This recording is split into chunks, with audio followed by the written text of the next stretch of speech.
மோகன் எம்எல்ஏ அண்ணா நகர் அவருக்கும் நன்றி. வந்திருக்க மக்கள் எல்லோருக்கும் நன்றி. வாங்கண்ண வணக்கங்கண்ண. இந்த படத்தை வந்து எவ்வளவுக்கு நாங்கள் கஷ்டப்பட்டு பண்ண முடியுமோ அந்தளவுக்கு நாங்கள் பண்ணியாச்சு, வெற்றிகரமாக பண்ணியாச்சு. தமிழ்நாட்டிலே முதல்ல ஆடியோ லான்ச் பண்ணுறது நம்ம தான். இன்றைக்கி நம்ம பண்ணியிருக்கோம். இது வந்து மிகப்பெரிய சவால், திரை உலகத்து எல்லாருக்கும் ஒரு சவால் தான். ஏன்னா நிறைய கஷ்டப்பட்டிருக்கோம். எவ்வளவுக்கு எங்களுக்கு வந்து ஒத்துழைப்பு கொடுத்த அசிஸ்டன்ட் டேரக்டர் முதல் கொண்டு, கேமராமேன் முதல் கொண்டு, டைரக்டர் முதல் கொண்டு எங்களுக்கு அந்தளவுக்கு ஒத்துழைப்பு கொடுத்தாங்க.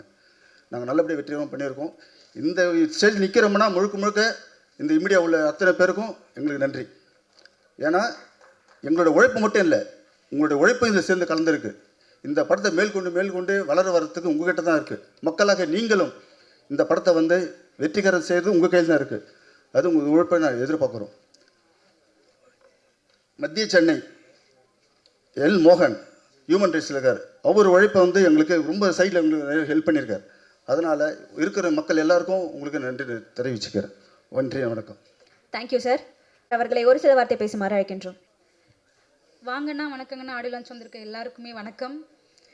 எப்படி ஸ்டார்ட் பண்ணுறது தெரியல. இது எங்களுக்கு முதல் மேடை.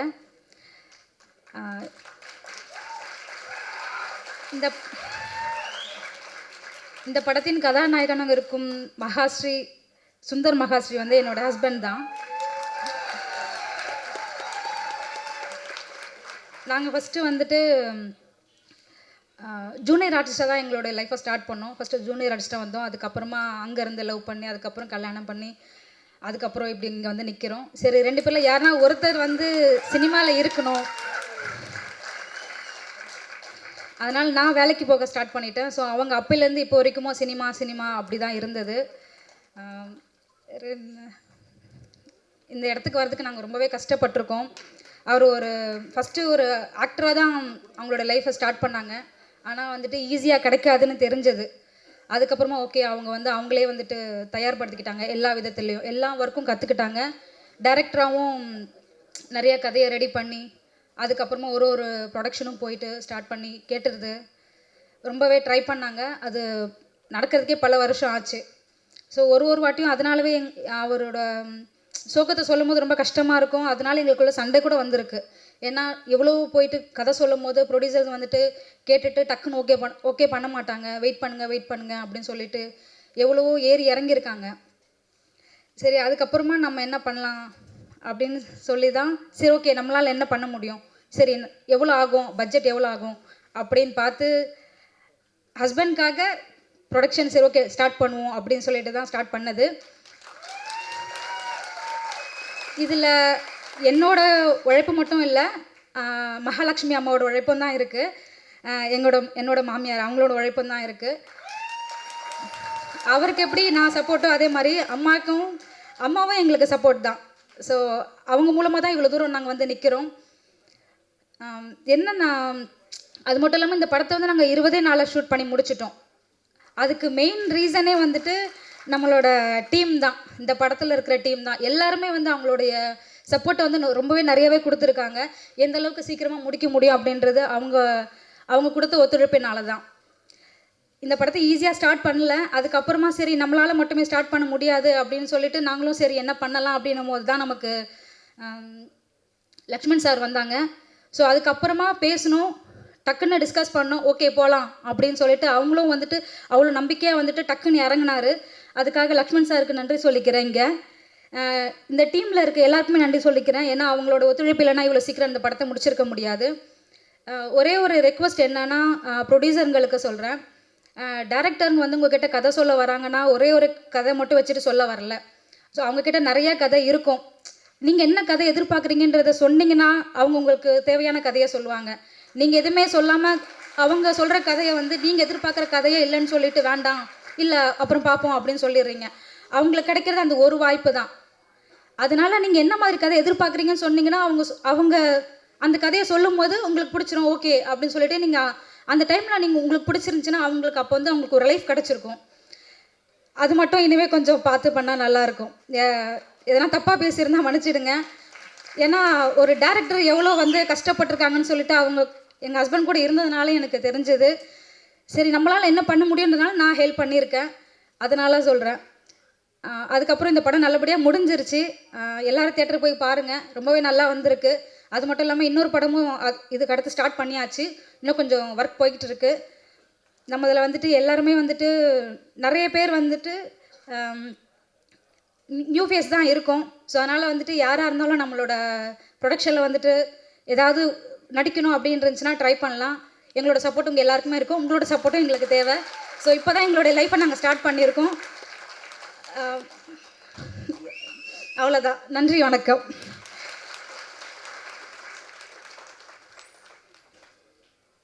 Thank you so much ma'am. அடுத்தபடியாக இந்த படத்துடைய டைரக்டர் ராஜ் கண்ணாயிரம் சார் அவர்களை பேசுவதற்காக அழைக்கின்றோம்.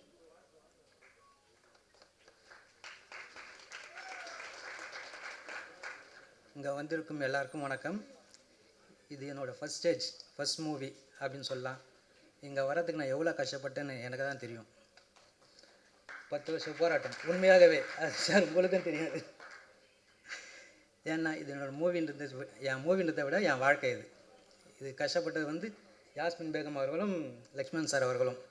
என் நண்பர் சுந்தர்சி அவர் தான் சொன்னாப்புல, சார் என்கிட்ட ஒரு கதை இருக்குது, நீங்கள் வாங்க, நீங்கள் வந்து டைரக்ஷன் பண்ணுங்கன்னு சொல்லிட்டு. ஸோ எல்லாமே டீம் ஒர்க்கு தான். இதில் ஒருத்தர் யாருன்னா ஃபெமிலியர் செந்தில் சார் மட்டும்தான். அவரை வச்சு அந்த மூவியை நாங்கள் ரெடி பண்ணியிருக்கோம். அதை விட எல்லாருமே நியூ ஆர்டிஸ்ட் இங்கே வந்திருக்க எல்லாருமே இந்த படத்தில் வச்சுருக்காங்க. ஸோ இந்த படம் ரொம்ப நல்லாவே வந்திருக்கு. நீங்கள் ட்ரைலர் பார்த்துருப்பீங்க, சாங்கும் பார்த்துருப்பீங்க. கூடிய சீக்கிரம் இந்த படம் தேட்டரில் வெளியே வரும். எல்லாம் தேட்டரில் பார்க்கணுன்னு வேண்டிக்கிறேன். தேங்க்யூ. Thank you sir. அடுத்தபடியாக தயாரிப்பாளர் தனஞ்சயன் அவர்களை ஒரு சில வார்த்தை பேசுமாறு அழைக்கின்றோம். அனைவருக்கும் இனிய காலை வணக்கம். மேடையில் விட்டிருக்கும் பெரியோர்களுக்கும் இங்கே வந்திருக்கும் ஊடக நண்பர்கள் அனைவருக்கும் இனிய காலை வணக்கம். முதல்ல இந்த ஆங்கருக்கு நம்ம ஒரு வாழ்த்து சொல்லணும். எவ்வளோ பரபரப்பாக இந்த விழாவை ஹோஸ்ட் பண்ணுறாங்க பார்த்தீங்கன்னா, படுங்க சீக்கிரம் அப்படின்றாங்க. அம்மா உங்களுக்காகவே நாங்கள் சீக்கிரம் முடிச்சிடுறோம். உங்கள் பேர் என்ன? மோகனா. ரொம்ப ஸ்பீடாக பண்ணுறீங்க, உங்களுக்கு வாழ்த்துக்கள். அண்ட் முதல்ல வாங்கண்ணா வணக்கண்ணா படத்தினுடைய தயாரிப்பாளர் யாஸ்மின் பேகம் அவர்களுக்கு ஒரு ரவுண்ட் ஆஃப் அப்ளாஸ் கொடுப்போம். தன் கணவருக்காக நான் படம் எடுக்கிறேன் அப்படின்னு சொல்கிறாங்க பாருங்கள். யாஸ்மின் மேம், வாழ்த்துக்கள். உங்கள் கணவருடைய ஆசையை நிறைவேற்றணும் அப்படின்னு நீங்கள் உழைச்சி சம்பாதிச்சு அதில் ஒரு படமும் நம்ம எல்லாரும் சேர்ந்து எடுப்போம். நம்ம ஹஸ்பண்ட் வந்து கனவாக ஒரு படம் எடுக்கணும்னு நினைக்கிறாரு, அவருக்கு ஒரு படம் எடுப்போம் அப்படின்னு சொல்லி சேர்ந்து நீங்கள் வந்து ஒரு உழைப்பை கொடுக்குறதும் இங்கே வந்து பேசுகிறதும் தைரியமாக நீங்கள் பேசுகிறதெல்லாம் பார்க்கும்போது ரொம்ப இன்ஸ்பைரிங்காக இருந்தது. உங்களுடைய அந்த உழைப்புக்கு இந்த படம் வெற்றி அடையணும். அண்ட் லக்ஷ்மணன் அவர்கள் ரொம்ப என்ன சொல்கிறது, ஒரு அன்பான ஒரு தயாரிப்பாளராக வந்து ஆஃபீஸ் வந்து நீங்கள் கண்டிப்பாக வரணும், இந்த ஃபங்க்ஷனில் கலந்துக்கணும் அப்படின்னு சொல்லிட்டு அவ்வளோ மரியாதையோடு சொல்லும்போது நம்ம அவருக்கு நோ சொல்ல முடியல. அவருடைய அந்த உழைப்புக்கும் அந்த நேர்மைக்கும் அந்த என்ன சொல்கிறது மரியாதைக்கும் கண்டிப்பாக அவர் வெற்றி அடையணும். இந்த படத்தை பொறுத்தவரையும் நான் ரொம்ப ஆச்சரியப்பட்டேன். ஹீரோ வந்து சுந்தர் மகரிஷி, அவரே வந்து ரைட்டர், இந்த ஸ்க்ரீன் பிளே அவரே எழுதியிருக்காரு, அவரே நடிச்சிருக்காரு, படத்தில் டான்ஸ் ஆடியிருக்காரு, நிறைய விஷயங்கள், அதாவது ஒரு முக்கியமான ஹீரோ மாதிரி நிறைய விஷயங்கள் அவர் பண்ணியிருக்காரு. பார்க்கும்போதே பரவாயில்ல, ரொம்ப ரிஸ்க் எடுக்கிறாங்கப்பா. ஃபஸ்ட்டு படத்துலேயே ரொம்ப பெரிய ரிஸ்க் எடுத்து நிறைய விஷயம் பண்ணியிருக்காருன்னு தோணுது. சுந்தருக்கு என்னுடைய வாழ்த்துக்கள். இந்த குழுவே வந்து ஒரு என்ன சொல்கிறது 20 நாட்களுக்குள்ளே ராஜ் கண்ணாயிரம் டைரக்டர் வரும்போது ரொம்ப அளவாக பேசிட்டு போயிட்டார். நான் ரொம்ப என்னுடைய என்ன சொல்கிறது ஃபஸ்ட்டு முயற்சி ஒரு டீம் ஒர்க்காக பண்ணியிருக்கோம்.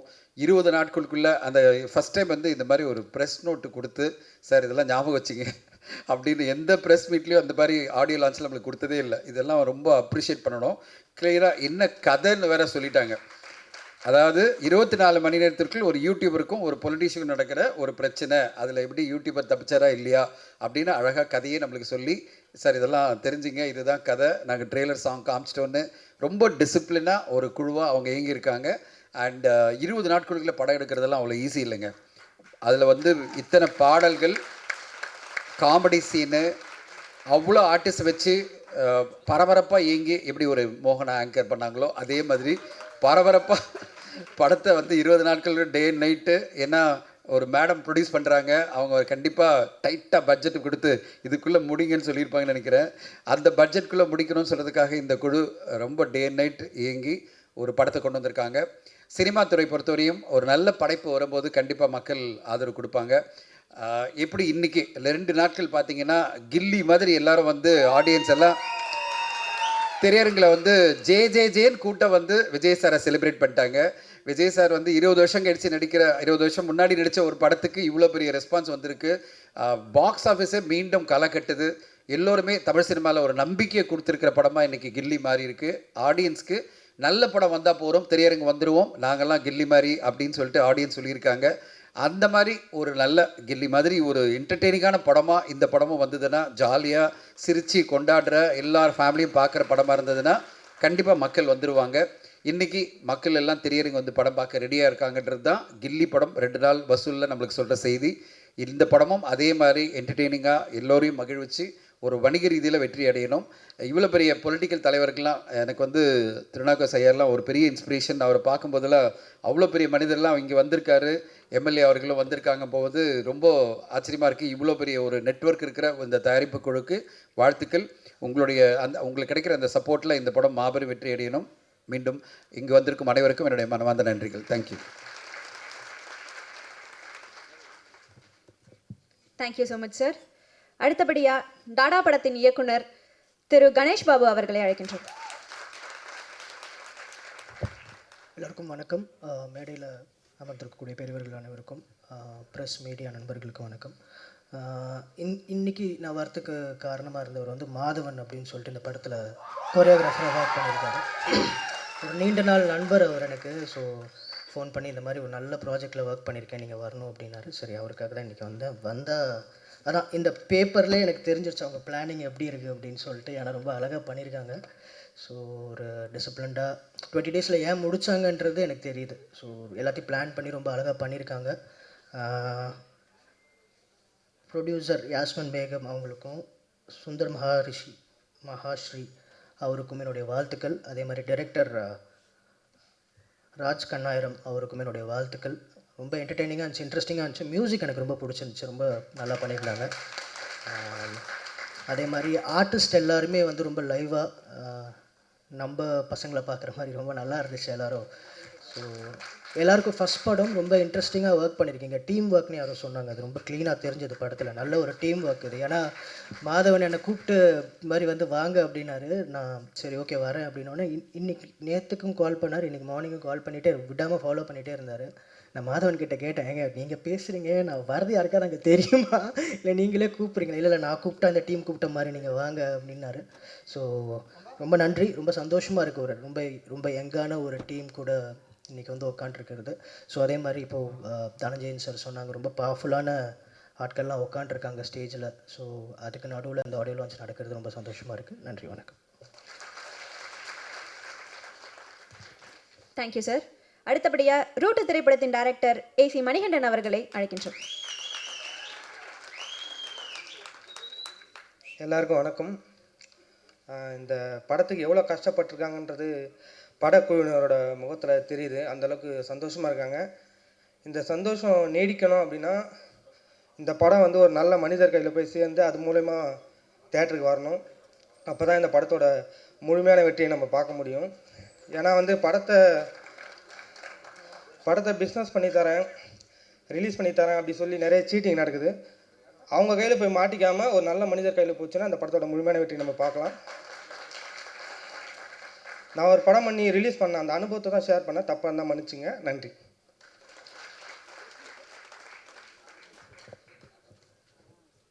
Thank you sir. அடுத்தபடியாக இந்த படத்தில் வில்லியா வந்து நம்ம எல்லாரையும் மிரட்ட இருக்கிற நதியா வெங்கட் அவர்களை பேசுமாறு அழைக்கின்றோம்.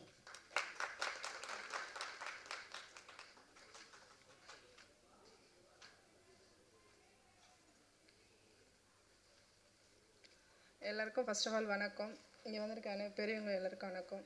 இதோட நான் ஃபஸ்ட்டு மேடை. என்ன மாதிரி நிறைய நியூ பேசஸ்லாம் நிறைய வந்துட்டுருக்காங்க. எல்லாருக்கும் சப்போர்ட் பண்ணுங்கள். ஃபஸ்ட்டு ஒரு விஷயத்தை நான் ஷேர் பண்ணணும்னு நினைக்கிறேன். இந்த பூஜை போட்ட மறுநாள் போன பாருங்கள், ஆக்சிடெண்ட் ஆகிடுச்சு. ஆக்சிடெண்ட் ஆகிட்டு பாதி படம் மேலே முடிஞ்சிருச்சு. அப்போ சுந்தர் சொன்னார், நீங்கள் வர வரைக்கும் உங்களோட போர்ஷன்ஸ் வெயிட் பண்ணிகிட்ருக்கோம், அது நீங்கள் தான் பண்ணணும், உங்களால் பண்ண முடியும் அப்படின்ற ஒரு வார்த்தை வந்து நமக்கு எவ்வளோ பெரிய சப்போர்ட் இல்லையா? நம்ம நிறையா பர்சன்ஸ் பார்க்குறோம், மீடியாவில் எல்லாரையும் பண்ணுறோம். முடியாமல் நடக்க முடியாமல் வந்து திரும்ப நான் அந்த என்ட்ரி கொடுத்து திரும்ப அந்த ப்ராஜெக்டை நான் கம்ப்ளீட் பண்ணியிருக்கேன். ஏன்னா தனியாக கோல் பண்ணுறதுக்கும் ஒரு கேங்காக ஒரு குரூப்பாக இருந்து எல்லாரையும் சப்போர்ட் பண்ணுறதுக்கும் எங்கள் பிள்ளைங்கள பார்க்குறதுக்கு ரொம்ப ஆசையாகவும் ஆச்சரியமாகவும் இருக்குது. ஏன்னா கூடவே இருந்துட்டு ஸ்க்ரீனில் பார்க்கும்போது ரொம்ப அழகாக தெரியுறானுங்க, ரொம்ப சூப்பராக பண்ணியிருக்காங்க.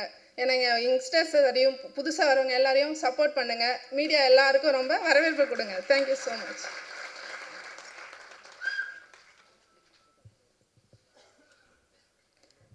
Thank you ma'am. அடுத்ததாக ஒருவர் வந்து தனி ஒரு ஆளாக இருந்து யூடியூப் ஸ்டார்ட் பண்ணி இப்போ மில்லியன் கணக்கில் ஃபாலோவர்ஸோட இருக்கிறாரு. அவர் வேற யாரும் இல்லை, நம்ம யூடியூபர் ராஜா அவர்களை தான் இப்போ பேச அழைக்க போகிறோம். Welcome sir.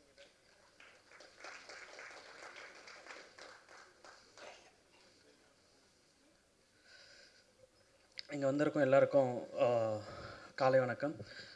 மேடையில் இருக்கும் பெரியவர்களுக்கும் டைரக்டர்ஸ் ப்ரொடியூசர்ஸ் எல்லாருக்கும் ரொம்ப நன்றி. சுந்தர் என்னோடய ஃப்ரெண்டு தான். நான் சினிமாவுக்கு தேடி வரும்போது முதல்ல கனெக்ட் ஆன ஒரு பர்சன் அவன் சுந்தர் தான். ரொம்ப சந்தோஷமாக இருக்குது.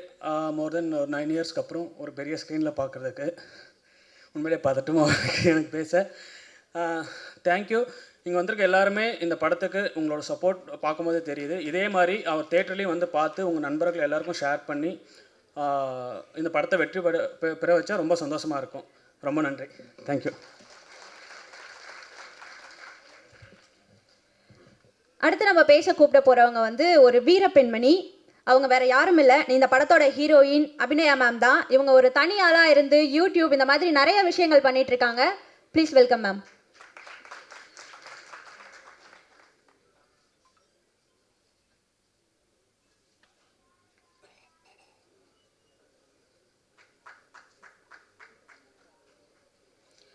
அனைவருக்கும் இனிய காலை வணக்கம்.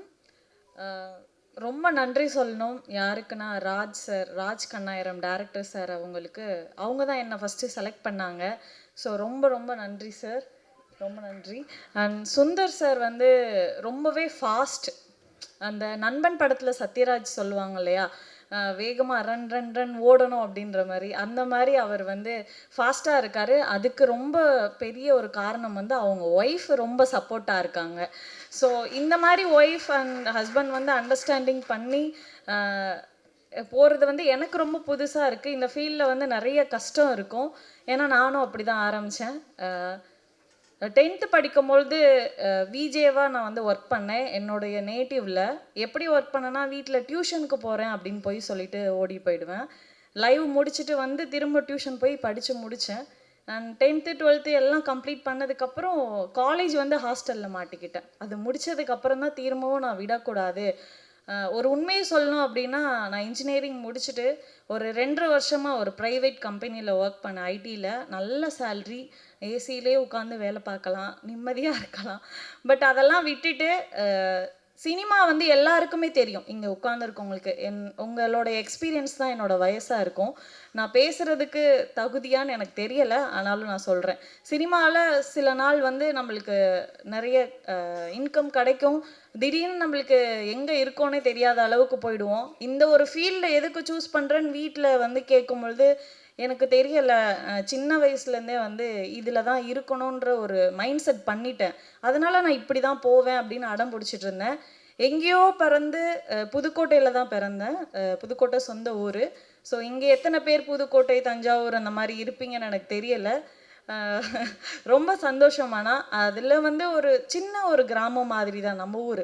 அப்படிங்கும்போது ஒரு பொண்ணை பெருசாக வெளியே விட மாட்டாங்க. கண்மை போட்டால் திட்டுவாங்க, லிப்ஸ்டிக் போட்டால் திட்டுவாங்க, என்ன ட்ரெஸ் இது, ஒரு பையன்கிட்ட எப்படி நீ பக்கத்தில் போய் நிற்க முடியும், இவ்வளோ பிரச்சனை எல்லாம் இருந்தது நான் அனுபவித்தேன். ஸோ அதெல்லாம் தாண்டி நான் வந்து ஐடியில் ஒர்க் பண்ணுறேன்னு ஒரு பேசிக்காக எடுத்துகிட்டு வந்து சென்னைக்கு வந்துட்டேன். அதை வச்சு தான் நான் என்னோடய சினிமா கரியரை வந்து மூவ் பண்ணிக்கிட்டேன். கடவுள் புண்ணியத்தில் எனக்கு வந்து ஒர்க் ஃப்ரம் ஹோமே கொடுத்துட்டாங்க 2 வருஷம். 2 வருஷமும் நான் ஆஃபீஸ் ஒர்க் பண்ணனோ இல்லையோ ரொம்ப ரொம்ப ரொம்ப இந்த முயற்சி தான் நான் பண்ணிகிட்டு இருந்தேன். இனிஷியலாக மக்கள் டிவியில் ஆரம்பித்தேன், அப்புறம் விஜய் டிவியில் சீரியல்ஸ் பண்ணிகிட்டு இருந்தேன். இப்போது ஆதித்யாவில் கரண்ட்டாக ஒர்க் பண்ணிகிட்ருக்கேன். ரொம்ப நன்றி. எனக்கு இந்த மேடைக்கு வாய்ப்பளித்திருக்க இங்கே இருக்கிறவங்க எல்லாருக்குமே ரொம்ப நன்றி. நிறைய பேசணும்னு தோணுது, பட் டைம் கம்மியாக இருக்கனால சீக்கிரமாகவே முடிச்சுக்கிறேன். ஒன்று தான் நான் சொல்வேன், பொண்ணாக இருந்தாலும் சரி, பையனாக இருந்தாலும் சரி, உங்களோட ஃபோக்கஸ் எதுவோ அதை மட்டும் நீங்கள் எய்ம் பண்ணுங்கள். நிறைய எனக்கு நெகட்டிவ் கமெண்ட்ஸ் ரிவ்யூஸ்லாம் வரும். எப்படின்னா யூடியூப்பில் பண்ணுறதுனால சாதாரணமாக வரும், இன்ஸ்டாகிராம்லாம் ஓப்பன் பண்ணாலே வந்து அவ்வளோ பேடாக தான் வரும். எதுக்கு எல்லாரையும் வந்து டவுன் பண்ணணும்னு நினைக்கிறீங்க அப்படின்னு எனக்கு தெரியலை. ஒருத்தவங்க ஆசைப்பட்டு ஒன்று பண்ண போகிறாங்க அப்படின்னா உங்களுக்கு பிடிக்கலன்னா நீங்கள் வேண்டான்னு விட்டுறலாம். பிடிச்சிச்சின்னா நீங்கள் அவங்கள என்கரேஜ் பண்ணிக்கலாம். சுந்தர் சார் வந்து இவ்வளோ தூரத்துக்கு இந்த படத்தை சீக்கிரமாக முடிப்பாருன்னு தெரியலை. நான் யோசிக்கலை இவ்வளோ சீக்கிரமாக முடிப்பாரா அப்படின்னு. பிகாஸ் இதுக்கு முன்னாடி நான் ஒரு 2-3 மூவிஸ் பண்ணிகிட்டு இருக்கேன், அது இன்னும் ப்ராசஸிங்கில் இருக்குது. பட் அதுக்கப்புறம் பண்ண மூவி இது ஒரு 20 நாளுக்குள்ளேயே முடிச்சு, சீக்கிரமாக டப்பிங் முடிச்சு, எடிட்டிங் முடிச்சு, போஸ்ட் ப்ரொடக்ஷன் முடிக்கிறது ரொம்ப ஒரு பெரிய விஷயம். அதுக்கு முன்னாடி ப்ரீ ப்ரொடக்ஷன் வந்து எல்லா ஆர்டிஸ்ட்டையும் அரேஞ்ச் பண்ணி டீம் ஒர்க்காக பண்ணுறது வந்து ரொம்ப பெரிய விஷயம். அதுக்கு வந்து நிறைய அவர் வந்து பிரச்சனையை சந்திச்சிருக்காரு. ஈவன் எனக்கும் அவருக்குமே நிறைய மிஸ் அண்டர்ஸ்டாண்டிங் ஆயிருக்கு. ரொம்ப ஃபீல் பண்ணேன். அதுக்கப்புறம் நடுவில் இல்லை நம்ம வந்து இந்த மாதிரி அவர் எதுவுமே மிஸ் அண்டர்ஸ்டாண்டிங்காக இருக்கக்கூடாது, நம்மளும் வந்து இந்த படத்துக்கு எவ்வளோ முடியுமோ அவ்வளோக்கு கொஞ்சம் நம்ம ஒர்க் பண்ணுவோம் அப்படின்னு சொல்லிட்டு தான் நான் ஒர்க் பண்ணேன். நான் நினச்சி பார்த்த நாள், ஆசைப்பட்ட நாள் ஆடியோ லான்ச். ஒரு மூவி பண்ணால் மட்டும் பத்தாது, அதை வந்து ரிலீஸ் பண்ணுறதுக்கு நிறைய பேர் ஸ்ட்ரகிள் ஆகும். பட் அதெல்லாம் கடந்து வந்து இந்த டீம் வந்து பண்ணியிருக்காங்க. ஸோ பெரிய வாழ்த்துக்கள். உங்களோட சப்போர்ட் வந்து எப்போவுமே வந்து கொடுத்துட்டே இருக்கணும். நீங்கள் மட்டும் இல்லாமல் உங்களோட பக்கத்து வீடு, எதிர்த்த வீடு, உங்களோட ஃப்ரெண்ட்ஸு, ரிலேஷன்ஸு எல்லாருமே வந்து நீங்கள் இந்த மாதிரி வாங்கன்னா வணக்கங்கண்ணா மூவி ரிலீஸ் ஆகும்போது ஷேர் பண்ணி தியேட்டரில் வந்து பார்க்க சொல்லுங்கள். அப்போ தான் வந்து நம்மளுக்கு இன்னும் வந்து நிறைய சப்போர்ட் கிடைச்ச மாதிரி இருக்கும், நிறைய நல்ல விஷயங்கள் பண்ணுவோம். Thank you so much. Thank you ma'am. அடுத்ததாக இப்போ நம்ம கூப்பிட போகிறவர் வந்து பேசிக்கலி ஒரு டப்பியாக ஒர்க் பண்ணியிருக்காரு. அது வேற யாரும் இல்லை, இந்த படத்தோடைய டிஓபி மிஸ்டர் வெங்கட் முனிரத்னம் அவர்கள். Welcome sir. நம்ப மாட்டாங்கப்பா. தேங்க்யூ. இருங்க ஒரு நிமிஷம். ஃபஸ்ட்டு மேடம் மேக்ஸிமம் எக்ஸாம்லேயே பிட் எழுதாமல் பாஸ் பண்ணுற கேட்டகிரி நான். பட் ஃபஸ்ட்டு மேடன்றதால பார்த்து பண்ண வேண்டியது இருக்குது. அதனால் அந்த ஃபஸ்ட்டு மேடைக்கு thank you. First of all, Krishnagiri மாவட்டம் ஒரு அட்டகுறிக்கின்ற ஒரு கிராமத்தில் திம்மராயப்பா முனிரத்னமா அவருக்கு பிறந்த என் பேர் வெங்கட் முனிரத்னம். அவர் என்னோட சார்பாக எல்லாரையும் வாங்கன்னு வணக்கங்கண்ணன் கை கூப்பிட்டு வரவேற்கிறேன். எனக்கு ஒரு எனக்கு ஒரு 5 லாங்குவேஜ் தெரியும். தமிழ், தெலுங்கு, கன்னடா, ஹிந்தி, மலையாளம்லாம் தெரியும். ஸோ மேக்ஸிமம் சினிமா ஆசை வந்த புறனே நம்ம தான் லாங்குவேஜ் தெரியுமே, ஒரு கதை ரெடி பண்ணி இங்கே தமிழ் ரஜினிக்கு சொல்லிடலாம், சிரஞ்சீவிக்கு சொல்லிடலாம், மோகன்லால் சொல்லிடலாம் அப்படின்ற ஒரு மைண்ட் செட்டில் ப்ரிப்பேர் பண்ணும்போது கரெக்டாக ராம் சரணும் அல்லு அர்ஜுனும் சேர்ந்து நடிக்கணும்னு ஒரு பேட்டி ஒன்று வந்துச்சு. ஸோ அதுக்கான ஒரு கதையை ஒரு 1 வீக்கில் ரெடி பண்ணிட்டு மூவ் பண்ணேன். எனக்கு செகண்ட் டேவே நான் தெளிவாயிட்டேன். ஸோ நாம் அவகிட்ட போனோன்னா நாம் ரெடியாக இருக்கணும், சும்மா ஒரு கதையை ரெடி பண்ணிட்டு போயிட்டு எதுவும் பண்ண முடியாது அப்படின்ற ஒரு கான்செப்டில் எனக்கு செகண்ட் டேவே அது ரிவீல் ஆகிடுச்சு. ஸோ நான் கொஞ்சம் அதுக்கப்புறம் வேறு ஒரு தமிழுக்காக ஒரு கதை ரெடி பண்ணிட்டு நான் காலேஜ் முடிச்சு வெளில வரதுக்குள்ளே அந்த படம் கதையாக வெளில வந்துச்சு. அதான் உதயன் NH4. நான் ரொம்ப சந்தோஷப்பட்டேன். ஏன்னா எனக்கு பிடிச்ச ஒரு டைரக்டர் வந்து வெற்றிமாறன். நான் கதை எழுதுறதும் சில பேட்டர்ன் வந்து அவரோட ஸ்டைலில் இருக்கும், கொஞ்சம் டச் ஆகும். ஸோ நான் விரும்புகிற ஒரு டைரக்டர் வந்து அந்த மாதிரி ஒரு கதை எழுதி ரிலீஸ் பண்ணது எனக்கு ரொம்ப பெருமையாக இருந்துச்சு. ஸோ ஒர்த்தபுள் தான், நம்ம எழுதுகிற கதைகள் வந்து கொஞ்சம் ஒர்த்தபுளாக இருக்கும். ஸோ வந்து நான் ரொம்ப பெருமைப்பட்டேன் இந்த மாதிரி இருக்குன்னு சொல்லிட்டு. ஸோ அங்கேருந்து ஸ்டார்ட் பண்ணி ஆக்சுவல் எல்லாருக்குமே தெரியுது தான், டைரக்டரை ட்ரை பண்ணி அசிஸ்டண்ட் அது வாய்ப்பு கேட்டு எங்கேயும் பெருசாக ஹோப் கிடைக்காம அப்புறம் நம்மளே ஷார்ட் ஃபிலிம் பண்ணிட்டு இந்த மாதிரி ஷார்ட் ஃபிலிம் பண்ணும்போது சில டிஓபி வர மாட்டாங்க, எடிட்டிங் வர மாட்டாங்க. ஸோ இந்த ப்ராசஸ்லேயே எல்லாத்தையும் நானே கற்றுக்கிட்டு எடிட்டிங்கும் டிஓபி எல்லாத்தையும் நானே கற்றுக்கிட்டு அந்த ப்ராசஸில் தான் இந்த போகும்போது சுந்தர் சொன்னார், ஜி இந்த லாஸ்ட் டைம் கேமராமேன் செட் ஆக மாட்டேன்றாங்க, நீங்களே பண்ணிங்கன்னா நமக்கு கொஞ்சம் கம்ஃபர்டபுளாக இருக்கும், நம்ம கம்ஃபர்டபுள் ஜோனில் ஒர்க் பண்ணலாம் அப்படி. அதுவும் இல்லாமல் சீக்கிரம் முடிக்கணும், 20 நாளில் முடிக்கணுன்ற ஒரு கான்செப்டுக்காக இது என்ன நான் உள்ளே வந்தது. ஓரளவுக்கு பண்ணியிருக்கேன், ஓரளவுக்கு விஷுவல் ஓகே தான் தோணுது. பட் பெரிய பட்ஜெட் மாதிரி இல்லை, பட் ஓகே ஏதோ என்னால் முடிஞ்சது பண்ணியிருக்கேன். அது நல்லபடியாக வந்து நினைக்கிறேன். நன்றி. இது மொத்தமாக ஒரே ஒரு விஷயம் சொல்லணும்னா, ட்ரை பண்ணும்போது சும்மா இது பண்ணுவோம், ஏதாவது டிஸ்டர்பன்ஸ் வந்துடும். லைட் இப்போ நம்ம எக்ஸாம் ரெடியாக இருப்போம், எல்லாமே ரெடியாக இருக்கும். ஆனால் திடீர்னு வந்து கொரோனாவுக்கு எக்ஸாமே கேன்சல் ஆச்சுல்ல. படிக்காதவனுக்கு ஓகே, ஆனால் படித்தவனுக்கு அந்த வருத்தம் இருக்குல்ல, அந்த ஃபீலிங் இருக்குல்ல. நம்ம எல்லாமே ரெடி பண்ணிட்டோம், பட் இப்போ கொரோனா வந்து எல்லாத்தையும் மிஸ் பண்ணிடுச்சு அப்படின்ற ஒரு ஃபீலிங் இருக்குல்ல. அந்த ஃபீலிங் எங்களுக்கும் இருந்துச்சு. நாங்களும் ஆல்மோஸ்ட் ரெடி பண்ணிட்டு இருந்தோம். ஆனால் கொரோனா மாதிரி நிறைய ப்ரொடியூசர்ஸ், ஹீரோஸ் இல்லை மாதிரி டிஸ்டர்பன்ஸ் பண்ணிட்டு தான் இருந்தாங்க. ஸோ அதனால தான் நாங்களே ஓனாக எக்ஸாம் எழுதலான்னு முடிவு பண்ணி எழுதுனது தான் இந்த வாங்கினா உனக்கான ஒரு எக்ஸாம். அதை வந்து கதை எழுதி, ஐ மீன் கொஷின் பேப்பர் ரெடி பண்ணி ஆன்சர் சீட்டு எழுதி க்ரியேட் பண்ணது தான் சுந்தர் மகாஸ்ரீ தான். அவர் தான் இதுக்கு ஸ்டார்ட் டு எண்ட் இது வரைக்கும் ஆடியோ லான்ச் வரைக்கும் கொண்டு வந்ததும் அவர் தான். இதுக்கப்புறம் மூவ் பண்ண போகிறதும் மேக்ஸிமம் அவர் தான் பண்ணுறாரு. ஸோ அவருக்கு பெரிய தேங்க்ஸ். மற்றபடி எதுவும் மற்றபடி டைரக்டர் ப்ளஸ் அசிஸ்டன்ட் டைரக்டர்லேருந்து அஜித், ஜான் சார், ரஞ்சித், விக்ரம் எல்லாருக்குமே ரொம்ப தேங்க்ஸ். ப்ரொடியூசர்ஸ் 2 பேருக்குமே ரொம்ப நன்றி. டான்ஸ் மாஸ்டர்ஸ் எல்லாருக்குமே ரொம்ப நன்றி. அவ்வளோதான். வேறு யாருக்கு மிஸ் பண்ணிட்டேன்னா, ஓவராலாக ஒர்க் பண்ண ரொம்ப எல்லாருக்குமே ரொம்ப நன்றி. படம் தேட்டருக்கு கண்டிப்பாக வரும். வந்து படம் வந்தவொடனே எல்லோரும் பார்த்து நல்லா இருந்துச்சுன்னா 10 பேருக்கு ரெஃபர் பண்ணுங்கள். நல்லா இல்லை ஏதாவது கமெண்ட் இருந்துச்சா எங்களுக்கு சொல்லுங்கள். நாங்கள் திருத்தி அடுத்த படத்தில் நல்ல படமாக கொடுக்க ட்ரை பண்ணுறோம். நன்றி. தேங்க்யூ. Thank you sir. சங்கத்தை சார்ந்த ஆர்கே அன்பு செல்வம் அவர்களை அழைக்கின்றோம். வணக்கம். இங்கே வந்திருக்க அனைத்து மீடியா நண்பர்களுக்கும், மேடையில் இருக்கும் அனைத்து பெரியவர்களுக்கும், அண்ணன் எம்ஜிஆருடைய செல்லப்பிள்ளை அண்ணன் திருநாகரசு அவர்களுக்கும் என்னுடைய மனமார்ந்த நன்றியை தெரிவித்துக் கொள்கிறேன். காரணம் ஏன்னு கேட்டால், அண்ணனே ஒரு பெரிய ஹீரோ. அதில் அது 87 அக்னி பார்வை இதில் வச்சுருந்தாங்க மோகன் ரோட்டில் அண்ணா மேம்பர் பக்கத்தில். நான் 89 சினிமாவுக்கு வந்தப்போ அண்ணனோட கட்டவுட்டை பார்த்துட்டு தான் டெய்லி போவேன், சான்ஸ் தேடவே. ஏன் இதை சொல்கிறேன்னா, வாங்கண்ணே வணக்கம் அண்ணே அப்படின்னு ஒரு படத்தை நீங்கள் பார்த்தீங்கன்னா, விஜய் படம் இன்றைக்கி சூப்பர் ஹிட்டாக ஓடிட்டுருக்கு. கில்லி 5 கோடி ரூபா வசூல் கலெக்ட் பண்ண போகுது இன்னையோட. காரணம் ஏன்னு கேட்டால், எப்படி விஜய் வந்தாரோ, எப்படி ஒவ்வொரு நடிகை வந்தாங்களோ, அதே மாதிரி தான் இன்றைக்கி வாங்கின வணக்கம்ங்கிற பையன் ஹீரோ இன்றைக்கி சுந்தர் நடிச்சிட்ருக்காரு. என்ன காரணம் கேட்டால், எல்லாருமே வதை போட்டு தான் முளைச்சி போடுவேன். ஒன்றும் இல்லை, அமைச்சர் தான் அண்ணன் திருநாகரசு. ஏன் என்னன்னா, அவரே ஒரு ஹீரோ நடித்தார்னா அவர் எவ்வளோ புண்ணைக்கு பண்ணுவார். இன்றைக்கி பாருங்கள், நான் என்றைக்கு 89 பார்த்தனோ அதே மாதிரி தான் இன்னும் இருக்கார். நீங்கள் நம்மளாம் சரி உண்மை. ஏன்னு கேட்டிங்கன்னா, 16 வயதுலேருந்து ஒரு படம் ஒன்று வந்துச்சு. அது கமலஹாசன் வந்து ஹீரோ நடித்தார், பாரதி அண்ணன் வந்து டைரக்ட் பண்ணார். அந்த படம் வந்தப்போ தான் தமிழ்நாட்டில் முதல் சூப்பர் ஸ்டார் ஆனார் அன்றைக்கி கமலஹாசனும் பாரதிராஜாவும். அதேமாரி தான் உதராகனு ஒரு படம் வந்துச்சு. டி ராஜன் அன்றைக்கி தமிழ்நாட்டுக்கு ஒரு பெரிய சூப்பர் ஸ்டார் ஆனார். அதுமாரி முந்தானி முடிச்சுன்னு ஒரு படம் வந்துச்சு. பாக்யராஜ் யாருன்னு சந்து பொந்தில் உலகம் முழுக்க தெரிய ஆரம்பித்தது பாக்யராஜ் படம். அதேமாரி 3 முகன்னு ஒரு படம் வந்துச்சு. இன்னை வரைக்கும் சூப்பர் ஸ்டார் வந்திருக்கார் ரஜினிகாந்த். அதேமாரி இது வைத்தியகாந்தெலாம் ஒரு படம் வந்துச்சு விஜயகாந்த். அன்னைக்கு நான்லாம் வந்து திருட்டுத்தனமாக ஓடி போய் வீடியோ பார்த்தோம். காரணம் என்ன, அப்படி ஒரு ஹிட்டு படம். அதேமாரி உதயகீதம்னு ஒரு படம் வந்துச்சு. அதில் மோகன் மைக்கை பிடிச்சார், உலகம் முழுக்க தெரிஞ்சார். அந்த படம் ஓடுனதுக்கு காரணமே உதயகீதம். கவுண்டமணி, அண்ணன் செந்தில். நீ அண்ணன் செந்தில்னு வரல, இந்த படத்தை சொன்னாங்க எல்லாம் நீ பேசுன்னு. சத்தியமாக நீ பேச கிடையாது. செந்தில் ஒரு ஆள் போதுங்க அந்த படத்துக்கு. இதுக்கு மேலே உங்களுக்கு என்ன வேணும் சொல்லுங்கள். இதுக்கு மேலே உங்களுக்கு ஹீரோவுக்கு என்ன வேணும்? ஹீரோவுக்கு மிகப்பெரிய டாப் கொடுக்குறாரு. அப்புறம் ஃபுல்லாக அரசியல் படம் கம்ப்ளீட்டாக போட்டார். அரசியல் மாற்றி செந்தில் அரசியல் பேசுகிறாரு. இன்றைக்கி எப்படி சினிமாவில் பொட்டி வாங்கிட்டு கட்சி மாறுறாங்க அப்படிங்கிறது தெளிவாக சொல்லிட்டாப்புல. இன்றைக்கி அரசியல் சினிமாவோட மோசமாக இருக்க காரணம் என்னென்னா, பொட்டியை வேணால் உடனே வேறு இடத்துக்கு போய் ஓட்டை போட்டு அப்படியே காசை வாங்கிட்டு அப்படியே கட்சி மாற தெளிவாக சொல்லியிருக்காங்க. ஏன் இதெல்லாம் நான் சொல்கிறேன்னா, ஒவ்வொரு படத்தில் நடிக்கும் போது அவங்களும் ஹீரோ தான் வர்றாங்க.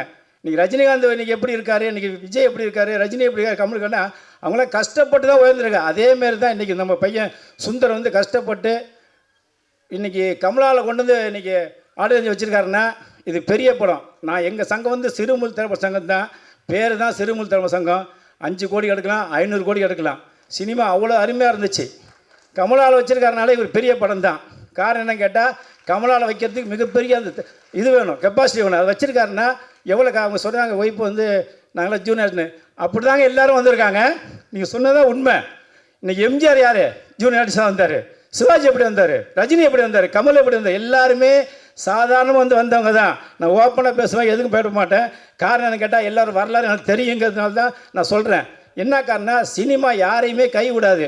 நம்மளோட எண்ணமும் நம்மளோட ஒழுக்கமும் நம்மளோட நடவடிக்கையும் நம்மளோட செயலும் தான் சினிமா காப்பாற்றுமே தவிர சினிமா யாராலையும் அழிக்க முடியாது. காரணம் என்ன, அரசியல் அன்றைக்கி வருவாங்க போவாங்க. நீங்கள் சினிமா கரெக்டாக நேர்ச்சி பாருங்கள், யாரையுமே தோக்க முடியாது. நம்ம சொன்னாலும் அத்தனை பேர் லிஸ்ட் எடுங்க. யாரா ஒரு ஆள் தோத்தாங்க சொல்லுங்கள் சினிமா ஜெயிச்சவங்களெல்லாம். ஏன் சத்யராஜ் எடுத்துங்க, வில்லன் நடித்தார். அலைகள் இது கடலோர கவிதைன்னு ஒரு படம் வந்துச்சு, இன்னை வரைக்கும் நடிச்சிட்ருக்காரு. சத்யராஜ் இன்னைக்கு வரைக்கும் நடிச்சிட்ருக்காரு. ஏன் எல்லாருமே ஒரு நேர காலம் வரும்போது அதை பயன்படுத்தணும். நான் இன்னும் இருக்கேன். ஏன் நான் அண்ணன் திருநாள் அமைச்சரே நான் சொல்கிறேன்னா, நான் பார்த்து ரசித்தேன். 3 மாதம் அவர் கட்டோட்டை பார்த்துட்டே போவேன் டெய்லி. ஏன்னா அவர் நிற்பார் அப்படியே. ஏன்னா அப்படியே அவர் இன்றைக்கி இருக்க அந்தமாரி இன்றைக்கி இருக்கார் பாருங்க. உங்கள் இன்னைக்கு நேரம் வந்து அண்ணன் வந்து நம்மளுக்கு பேசுறதுக்காருன்னா இதை நம்ம செஞ்ச பெரிய பாக்கியம். இந்த படத்தை வந்துட்டாரு பாருங்க, அதுதான் மிகப்பெரிய பாக்கியம். ஏன்னா இவர் மீண்டும் அவர் எம்ஜிஆர் தான். எம்ஜிஆர் இல்லாட்டினோட அண்ணன் எம்ஜிஆர் நினச்சிக்கலாம். ஏன்னா அவ்வளோ பொறுப்பாக பார்த்துட்டாரு இவர் முதலமைச்சர் எம்ஜிஆர். அதனால் இந்த படம் ஓடணும். இன்னொன்று சொல்லுறேன், தயவு செய்து விளம்பரம் முழுக்க டிவி சேனல் கொடுங்க. நான் இது என்னோடய தனிப்பட்ட கருத்தை யார் தப்பாக நினைக்க வேண்டாம். ஏன்னா இன்றைக்கி பார்த்தீங்கன்னா இந்தியா முழுக்க அரசியல் நிகழ்ச்சி நடந்துச்சு. எல்லா டிவிலையுமே கோடி எண்ணில் செலவு பண்ணி தான் விளம்பரம் கொடுத்து நீ ஓட்டு போட்ட மக்கள். அதேமாரி தயவு செய்து சுந்தர்கிட்ட சொல்கிறேன், எந்த சேனல், அது தந்தி சேனலாக இருந்தாலும் சரி, இசையறி இருந்தாலும் சரி, ஜெயாமேர் இருந்தாலும் சரி, சன் மியூசிக்காக இருந்தாலும் சரி, பாலிமரம் இருந்தாலும் சரி, எந்த டிவியாக இருந்தாலும் சரி, டிவி நியூஸுக்கு கொடுங்க. உங்களோட பப்ளிசிட்டி கரெக்டாக தெரியும், மக்கள் மத்தியில் ரீச் ஆகும். 10 பேர் பார்த்தோட 2 பேர் வந்து படம் பார்க்க வருவான். ஏன்னா மற்ற எல்லாருமே ஏமாத்துறாங்க. தயவுசெய்து தப்பாக நினைக்காதீங்க. சுந்தர், டிவி விளம்பரத்துக்கு நீங்கள் படத்தை விளம்பரத்தை கொடுக்கணும். டிவி விளம்பரத்துக்கு காரணம் என்ன கேட்டால், அந்த சேனல் தான் கரெக்டாக வருதா வழியாங்கிறது நிமிஷம் பார்த்துக்கலாம்ப்பா. எல்லாமே ஏமாத்துறாங்க. தயவுசெய்து ஏன் தப்பாக நினைக்காதீங்க. இந்த படம் மிகப்பெரிய வெற்றி அடையணும். அண்ணன் திருநாசனம் எல்லாம் தெளிவாக பேசுவார். நன்றி, வணக்கம். Thank you sir. அடுத்து கூப்பிட போகிறவர் 90 ரொம்ப ஃபேவரட் ஆனவர் அப்படின்னே சொல்லலாம். லொல்லு சபா அப்படிங்கிற நிகழ்ச்சி மூலயமா அவர் ரொம்ப ஃபேமஸ் ஆனார். அவரால் லொல்லு சபாவும் ஃபேமஸ் ஆச்சு அப்படின்னு கூட சொல்லலாம். அதோட மட்டும் இல்லை, அவர் ரஜினியோட ஜெராக்ஸ் அப்படின்னு சொல்கிறாங்க. லெட்ஸ் வெல்கம் நடிகர் ஜீவா அவர்கள்.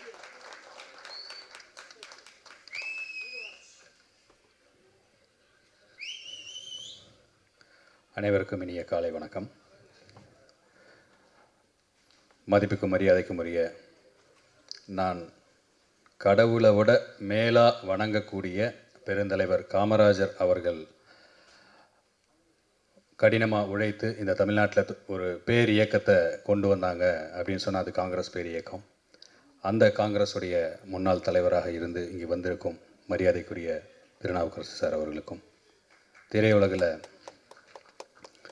இன்றைக்கும் ஒரு தனித்தன்மையோட நிறைய இளைஞர்களுக்கு ஒரு வழிகாட்டக்கூடிய ஒரு நிறுவனத்தையும் நடத்திக்கிட்டு தயாரிப்பாளராகவும் இருந்து பல பேருடைய வெற்றிக்கு உறுதுணையாக இருக்கக்கூடிய திரு தனஞ்சயன் சார் அவர்களுக்கும், சிறு தயாரிப்பாளர் முதலீட்டாளர் சங்கத்தின் தலைவர் அண்ணன் அவர்களுக்கும், இந்த படத்தின் தயாரிப்பாளர் திரு லக்ஷ்மணன் சார் அவர்களுக்கும், எனது அருமை எனக்கு முன்னாடி பேசின இயக்குனர் டாடா படத்தின் இயக்குனர் இனிய சகோதரர் அவர்களுக்கும், படத்தின் நாயகன் சுந்தர் மகரிஷி அவர்களுக்கும், தயாரிப்பாளர் யாஸ்மின் அவர்களுக்கும், மணிமேகலை லக்ஷ்மணன், டைரக்டர் ராஜகண்ணாயிரம் அவர்களுக்கும், music director Joseph Chandrasekar, editor Ramesh Mani, cameraman Venkat Maniratnam, dance master Rajkiran Madhavan, ராகுல் உன்னிகிருஷ்ணன் மற்றும் இந்த படத்தில்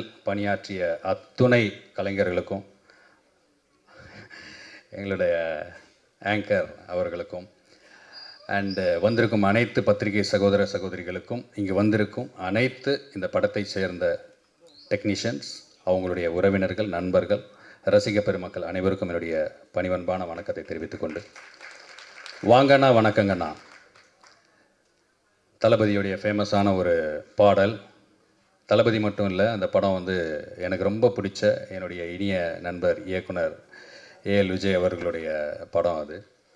ஸோ இது ஒரு பொலிட்டிக்கல் மூவி, அரசியல் படமாக இந்த படம் வந்திருக்கு. அதிலும் தமிழ்நாட்டில் வாங்கண்ணா வணக்கங்கண்ணா அண்ணன், அதாவது எப்படி ஒரு அண்ணா அப்படின்ற ஒரு வார்த்தையை புரட்சி தலைவர் எம்ஜிஆர் அவர்கள் கொண்டு போய் சேர்த்தாங்களோ, அண்ணா அப்படின்னோன்னா நமக்கு எம்ஜிஆர் அவர்கள் ஞாபகம் வரும், எம்ஜிஆர் அப்படின்னோன்னா அண்ணா அவர்கள் ஞாபகம் வரும். ஏன்னா அந்த வார்த்தையை அதிகமாக கொண்டு போய் மக்கள்கிட்ட அண்ணான்ற வார்த்தையவே கொண்டு போய் சேர்த்தவர் புரட்சி தலைவர்.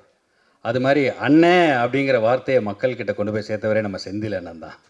அண்ணே அப்படின்னாருனாலே போதும், அந்த வார்த்தைக்கு அவ்வளோ அழகு, அவ்வளோ இனிமையாக இருக்கும். அவர் தான் வந்து அந்த வார்த்தைக்கு ஒரு பிராண்ட் அம்பாசிடர் மாதிரி. ஸோ எங்களுடைய இனிமையான அன்பான அண்ணன் செந்தில் அவர்கள் இன்றைக்கி வேறு ஏதோ படப்பிடிப்பு காரணமாக அவங்களால இங்கே வர முடியல அப்படின்னு சொன்னாங்க. ஸோ அவங்களுக்காக நான் இந்த நிகழ்ச்சியில் வந்து அவங்க சார்பாகவே நான் வந்தேன்னு கூட நீங்கள் சொல்லலாம். அண்டு படத்துடைய ட்ரெய்லர் இது வந்து ஒரு பொலிட்டிக்கல் விஷயங்களை பேசுது. பாடல்கள், இசை, டான்ஸு எல்லாமே ஒரு புதிய டீம் அவங்களுடைய அவங்களுடைய எஃபர்ட்டை போட முடியுமோ, அவங்களுடைய பெஸ்ட்டை கொடுக்க முடியுமோ அந்த பெஸ்ட்டை வந்து இதில் செஞ்சுருக்கிறாங்க.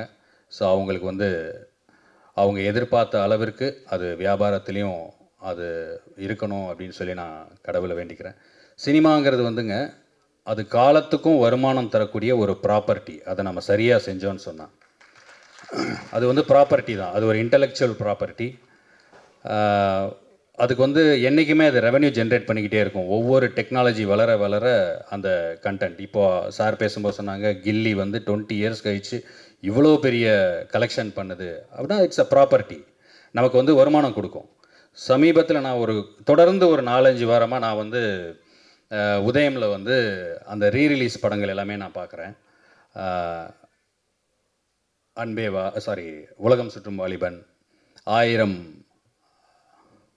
அடிமை பெண், 1000ல் ஒருவன், வசந்த மாளிகை, கர்ணன், இதெல்லாம் இப்போவும் வந்து ஜனங்க வந்து அவ்வளோ ரசித்து பார்க்குறாங்க. ஏன்னா டிஜிட்டல் டிரான்ஸ்ஃபார்மேஷனில் அந்த படங்களை பார்க்கும்போது அவங்களுடைய அந்த தொழில் நேர்த்தியை பார்த்து நம்ம பிரமிச்சு போகிறோம். என்ன பிரம்மாண்டம் நம்ம சொல்கிறோம் இல்லையா? இப்போ ஒரு சங்கர் சார் படம்னா பிரம்மாண்டன்றது அந்த காலத்தில் அவ்வளோ பிரம்மாண்டமாக எப்படி பண்ணாங்க, எவ்வளோ கமிட்டடாக அந்த பீரியடில் இருந்த டெக்னீஷியன்ஸும் ஆக்டர்ஸும் எவ்வளோ ப்ரொஃபஷனலாக அதை வந்து நேசித்து அந்த ஒரு ஆர்ட்டை செஞ்சுருந்தாங்கன்னா 50 வருஷம் கழிச்சும் இன்னமும் அதை வந்து டிக்கெட் எடுத்து போய் பார்க்குற அந்த அதை வந்து ரசிகர்கள் விரும்புகிறாங்க. ஸோ நாம் எந்த வேலை செஞ்சாலும் அதை நேர்த்தியோட ரொம்ப அக்கறையோட கவனமாக செஞ்சோன்னு சொன்னால் அதுக்கான ரெவென்யூ டெஃபினட்டாக கிடைக்கும். சினிமா வந்து டெஃபினெட்லி ஒரு லாபம் தரக்கூடிய தொழில் தான். முன்னாடி பேசின ஒரு நண்பர் சொன்னார், ரிலீஸ் டைமில் வந்து சிலர் வந்து என்னை ஏமாற்றிட்டாங்க, இது பண்ணிட்டாங்கன்னு சொல்லி. நீங்கள் யார் ஏமாற்றிட்டாங்கன்னு சொன்னீங்களோ அவங்களை நீங்கள் எக்ஸ்போஸ் பண்ணுங்கள், அப்போ தான் மற்றவங்களுக்கு அது வந்து தெரியும்.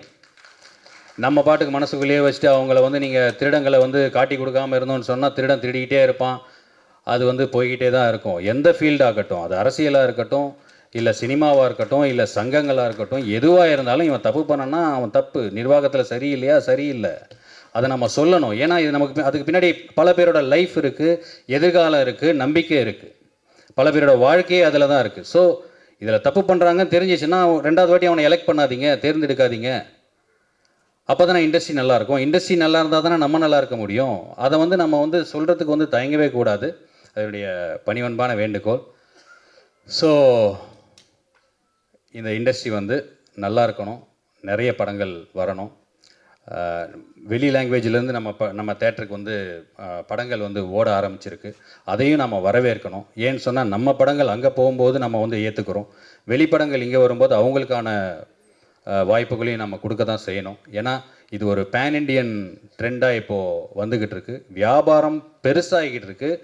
ஸோ நம்ம வந்து அதை எப்படி சேர்ந்து செஞ்சு எல்லாரும் ஒற்றுமையாக நம்மளுடைய வியாபாரத்தை விரிவாக்கம் செய்து வருமானத்தை பெருக்கிக் கொள்ளணும் அப்படின்றதுல நம்மளுடைய கவனம் இருந்தால் நல்லாயிருக்கும். சிலர் சொல்லுவாங்க அவங்களுக்கு தேட்டர் கொடுக்க வேண்டாம், இவங்களுக்கு தேட்டர் கொடுக்க வேண்டாம், சும்மா அவங்க மட்டுமே சம்பாதிக்கிறதுக்காக, இல்லை வந்து அதை வச்சு சும்மா ஒரு 4 ஓட்டு வாங்கிட்டு யாரையும் வந்து பற்றி கவலைப்படாமல் சொல்லுவாங்க. ஸோ இங்கே வந்து எப்பயுமே ஒற்றுமையாக இருந்தால் தான் பலம். ஸோ ஒற்றுமையாக இருந்தால் தான் வெற்றி பெற முடியும். அது எந்த தொழிலாகட்டும், இது பாலிட்டிக்ஸாக கூட இருக்கட்டும், எதுவாக இருந்தாலுமே ஸோ அந்த ஒற்றுமை தான் பலம். ஸோ அனைவரும் ஒற்றுமையாக அன்பை பகிர்ந்து வாழ்வோம் என்று சொல்லி என்னை இங்கு வர வைத்த படத்தின் தயாரிப்பாளர் அவர்களுக்கு என்னுடைய மீண்டும் ஒரு நன்றியை தெரிவித்துக் கொண்டு, இந்த நிகழ்ச்சியில் என்னை வர வைக்கிறதுக்கு முக்கிய காரணமாக இருந்த என்னுடைய நண்பர் இயக்குனர் ஆறுமுகம் அவர்களுக்கும் என்னுடைய நன்றியை தெரிவித்துக் கொண்டு, வந்திருக்கும் அனைவருக்கும் என்னுடைய நன்றியை தெரிவித்துக் கொண்டு விடைபெறுகிறேன். நன்றி, வணக்கம்.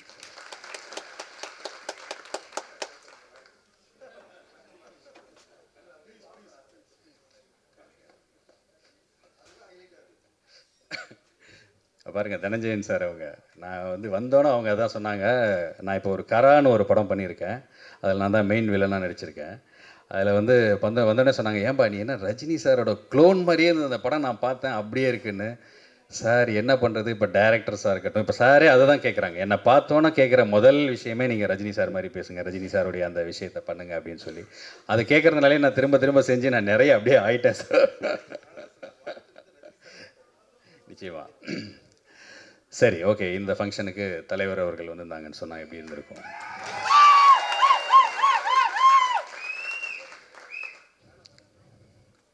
இங்கே வருகை தந்திருக்கும் பெரியவர்களே, தாய்மார்களே, பத்திரிகை சகோதர சகோதரிகளே, என்னுடைய இனிய நண்பர், மதிப்புக்கும் மரியாதைக்கும் உரிய திருநாவுக்கரசு சார் அவர்களே, தனஞ்சயன் சார் அவர்களே, அத்தனை பேருக்கும் என்னுடைய நன்றியை தெரிவிச்சுக்கிறேன். வாங்கண்ணா, வணக்கங்கண்ணா. என்னுடைய அன்புக்குரிய, பாசத்துக்குரிய, நேசத்துக்குரிய செந்தில் அவங்க அவங்களுடைய படம் அப்படின்னு சொன்னோன்னா நான் சரி, நான் டெஃபினட்டாக வரேன். ஏன்னா அவரை நம்ம வாழ்த்தாமல் வேறு யார் வாழ்த்துவாங்க, நான் டெஃபினட்டாக வரேன் அப்படின்னு சொன்னேன். இங்கே உங்கள் எல்லாரையும் பார்த்தது எனக்கு ரொம்ப சந்தோஷம், ரொம்ப மகிழ்ச்சி. இந்த படம் நல்ல அளவில் அவங்க எதிர்பார்த்த அந்த லாபம், அந்த சக்ஸஸ் வரணும்னு சொல்லி நான் கடவுளை வேண்டி விடைபெறுகிறேன். நன்றி, வணக்கம்.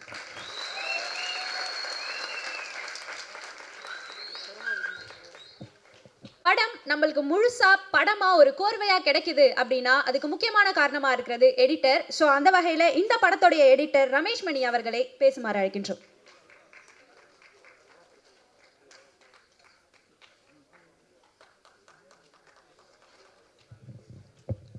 எல்லாருக்கும் வணக்கம். இது எல்லாருக்கும் ஃபஸ்ட் மேடை மாதிரி எனக்கு இதான் ஃபஸ்ட்டு மேடை. கேட்குதா? ரைட். முதல்ல நான் ஒரு விஷயத்த சொல்லிக்கிறேன். நானும் அந்த மீடியாவில் தான் இங்கே வந்திருக்கேன். நானும் ப்ரெஸ்ஸு தான். நான் ஒரு சுந்தரம் நானும் கிட்டத்தட்ட ஒரு 10 வருஷம் பழக்கம். நான் ஃபஸ்ட்டு அவன் ஷார்ட் ஃபிலிம் பண்ணும்போது எங்கள் வீட்டில் தான் வந்தான். ஆனால் இது மாதிரி ஒரு ஷார்ட் ஃபிலிம் பண்ணிட்டானே, நான் நீங்கள் பண்ணி கொடுங்கண்ணே அப்படின்னா. சரி தம்பி பண்ணலாம் அப்படின்னு சொல்லிட்டு ஸ்டார்ட் பண்ண முதல்ல. அவனுக்கு எப்படி ஃப்ரேம் வைக்க தெரியாது, எப்படி நடிக்கணும்னு தெரியாது, எப்படி எடுக்கணும்னு தெரியாது, எதுவுமே தெரியாமல் முதல்ல ஷார்ட் ஃபிலிம் பண்ணான். பசி திரும்ப ஷார்ட் ஃபிலிம் எல்லாம் கேள்விப்பட்டிருப்பீங்க. இதே ஆர்கேவியில் தான் பண்ணோம். பிரம்மாண்டமாக போயிடுச்சு. அந்த ஷார்ட் ஃபிலிம் முதல்ல பண்ணும்போது அதுக்கு முன்னாடி அவன் ஜூனியர் ஆர்டிஸ்ட்டாக எல்லாத்துக்கும் போயிட்டு இருந்தான். நானும் ஜூனியர் ஆர்டிஸ்ட் தான் போனேன். சும்மா போய் பார்க்கலாம் எப்படி இருக்குது, சினிமா எப்படி இருக்குது அப்படின்னு சொல்லிட்டு. அந்த டைம் நாங்கள் போகும்போது என்ன ஆகுன்னா, அங்கே இருக்க என்னென்ன பண்ணுறாங்க, எப்படி எடுக்கிறாங்க அப்படின்னு சொல்லி அப்படி பார்த்து கற்றுக்கிட்டு தான் இந்த படம் பண்ணியிருக்கோம். யாருமே இங்கே அசிஸ்டண்ட்டாக யாரும் ஒர்க் பண்ணல. எல்லாம் பார்த்து கற்றுக்கிட்டு 10 வருஷம் எக்ஸ்பீரியன்ஸ் தான் இந்த படம். ஐயோ நான் அவரோட ஒர்க் பண்ண பெருசாக இல்லாமல் இவரோட ஒர்க் பண்ண பெருசாக இல்லாமல் அப்படிலாம் யாருமே நினைக்காதீங்க. உங்ககிட்ட உள்ள திறமை நமக்குள்ளே தான் இருக்குது. அது எங்கே வெளிப்படுத்தணும் அப்படின்னா ஃபஸ்ட்டு அதுக்கு நம்ம தயாராகிக்கணும். அதுக்கப்புறம் நீங்கள் படம் பண்ணுங்கள், கண்டிப்பாக ஜெயிக்கலாம். அந்த உறுதி இந்த படம் கண்டிப்பாக சொல்லும். எல்லோரும் சொல்லுவாங்க இந்த படம் சின்ன பட்ஜெட் படம், ஃப்ரேம் கொஞ்சம் கம்மியாக இருக்குது, லைட் வச்சுருக்கலாம்.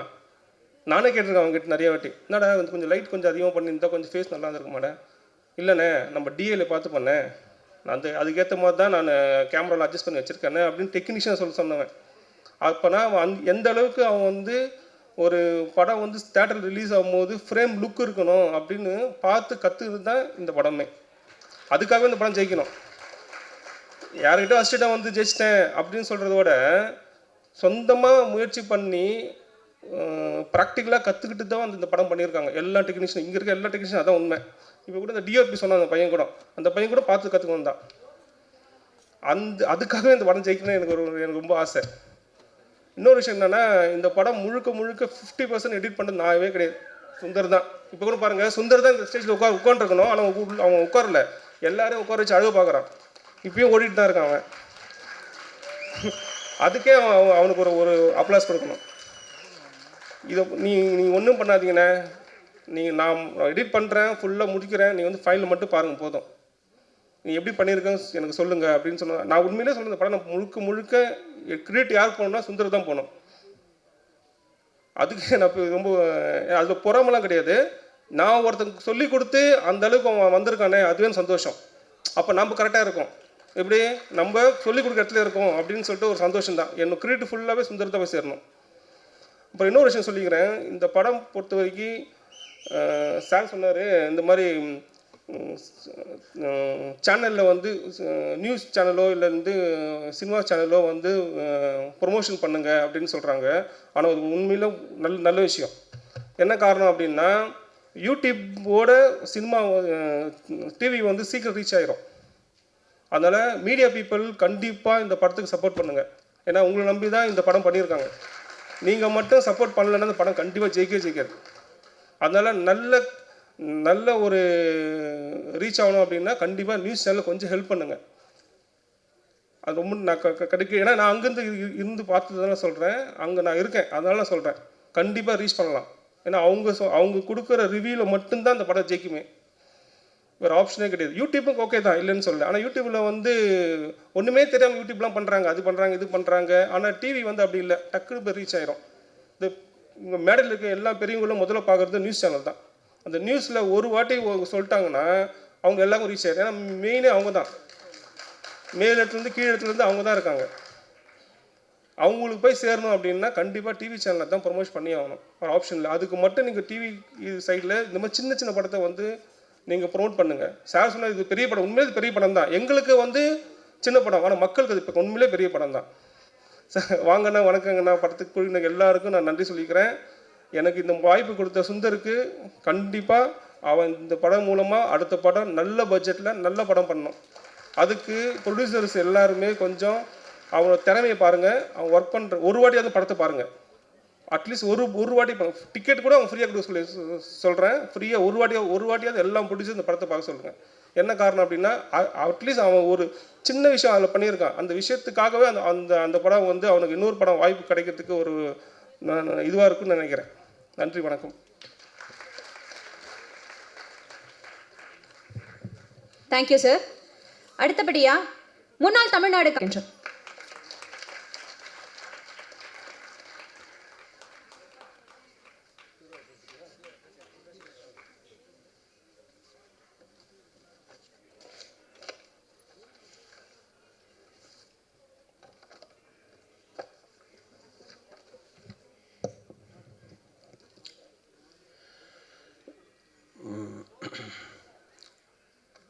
அனைவரும் வாங்கண்ணா, வணக்கங்கண்ணா.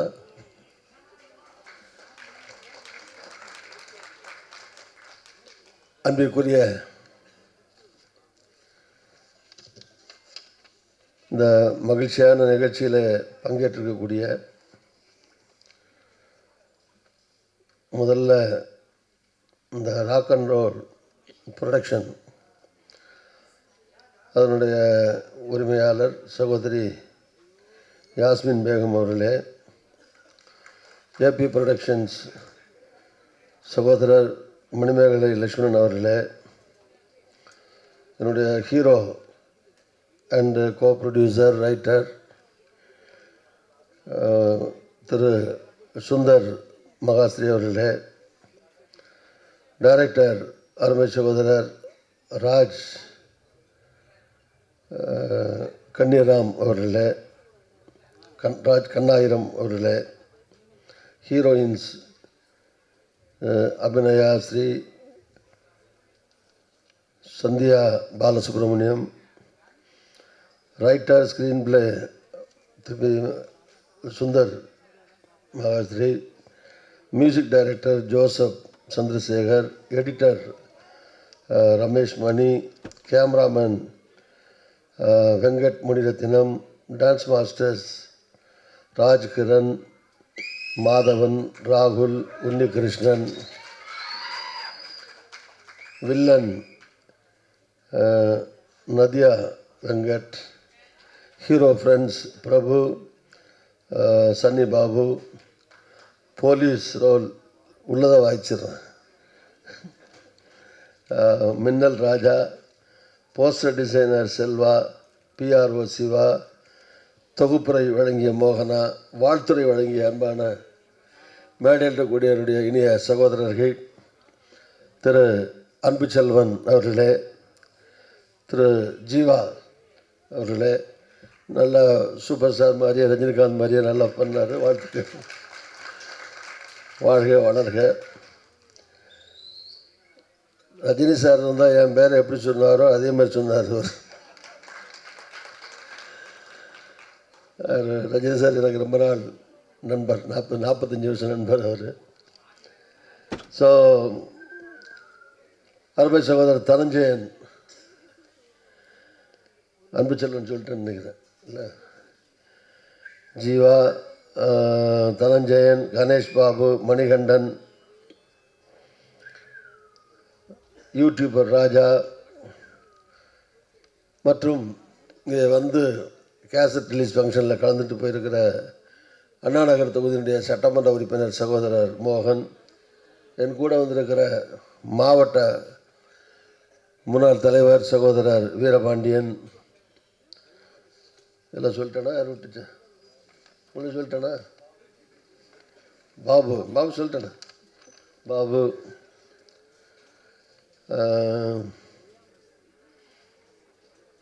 மற்றும் இதில் நிகழ்ச்சியில் அவர் தான் மெயின் ஹீரோ செந்தில் அவர்கள் நிகழ்ச்சி, பல்வேறு நிகழ்ச்சி நல்ல வரையலை அவர் மற்றும் இந்த திரைப்படத்தில் சம்மந்தப்பட்டிருக்கிற அனைத்து கலைஞர்களுக்கும் என்னுடைய வணக்கத்தை, வாழ்த்துக்களை தெரிவித்துக் கொள்கிறேன்.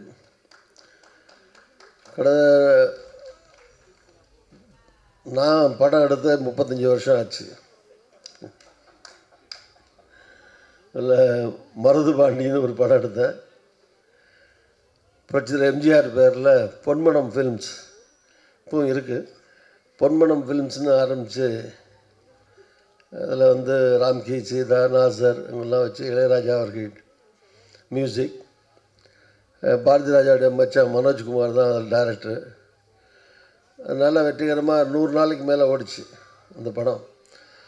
சகோதரர் ரஜினிகாந்த் தான் வந்து தொடங்கி வச்சார். அவர் தான் 100வது நாள் விழாவில் கலந்துக்கிட்டு வந்து பரிசெல்லாம் கொடுத்தார், எல்லாத்துக்கும் கேடயங்கள்லாம் வழங்கினார். அப்போ எனக்கு வந்து ப்ரொடக்ஷன் காஸ்ட் எவ்வளோ தெரியுமா? 1989-90 இந்த படம் எடுக்கும்போது ஏறக்குறைய 35 வருஷம் ஆச்சு. இப்போ நான் தான் திரைக்கதை, அது வேறு தயாரிப்போடு சேர்த்து. அதுக்கடுத்து அடுத்த வருஷத்தில் அக்னி பார்வைன்னு எடுத்தேன் அதே பொன்மனம் ஃபிலிம்ஸில். இப்போ ஆமாம், பழைய டைரக்டர் சிவாஜி டைரக்டர் மாதவன் இல்லை, அவர் தான் டைரக்டர். ஸோ அவர் சொன்ன மாதிரி நான் தான் ஹீரோ, சரியாக நடிப்பு வரல, அதனால் விட்டுட்டேன். நடிக்க தெரியாதனால இந்த ஒரு படத்தோடு நிறுத்திக்கிட்டேன். இந்த 2 படங்கள்லாம் எடுக்கிற போது அப்போல்லாம் வந்து ப்ரொடக்ஷன் காஸ்ட்டு ஒரு 50 லட்ச ரூபா இருக்கும், அவ்வளோதான். அப்போது இப்போ சின்ன படம் பெரிய படம் அந்த பிரச்சனைலாம் கிடையாது. ப்ரொடக்ஷன் காஸ்ட்டு எல்லாமே ஃபில்ம் ரோல் அந்த காலம்.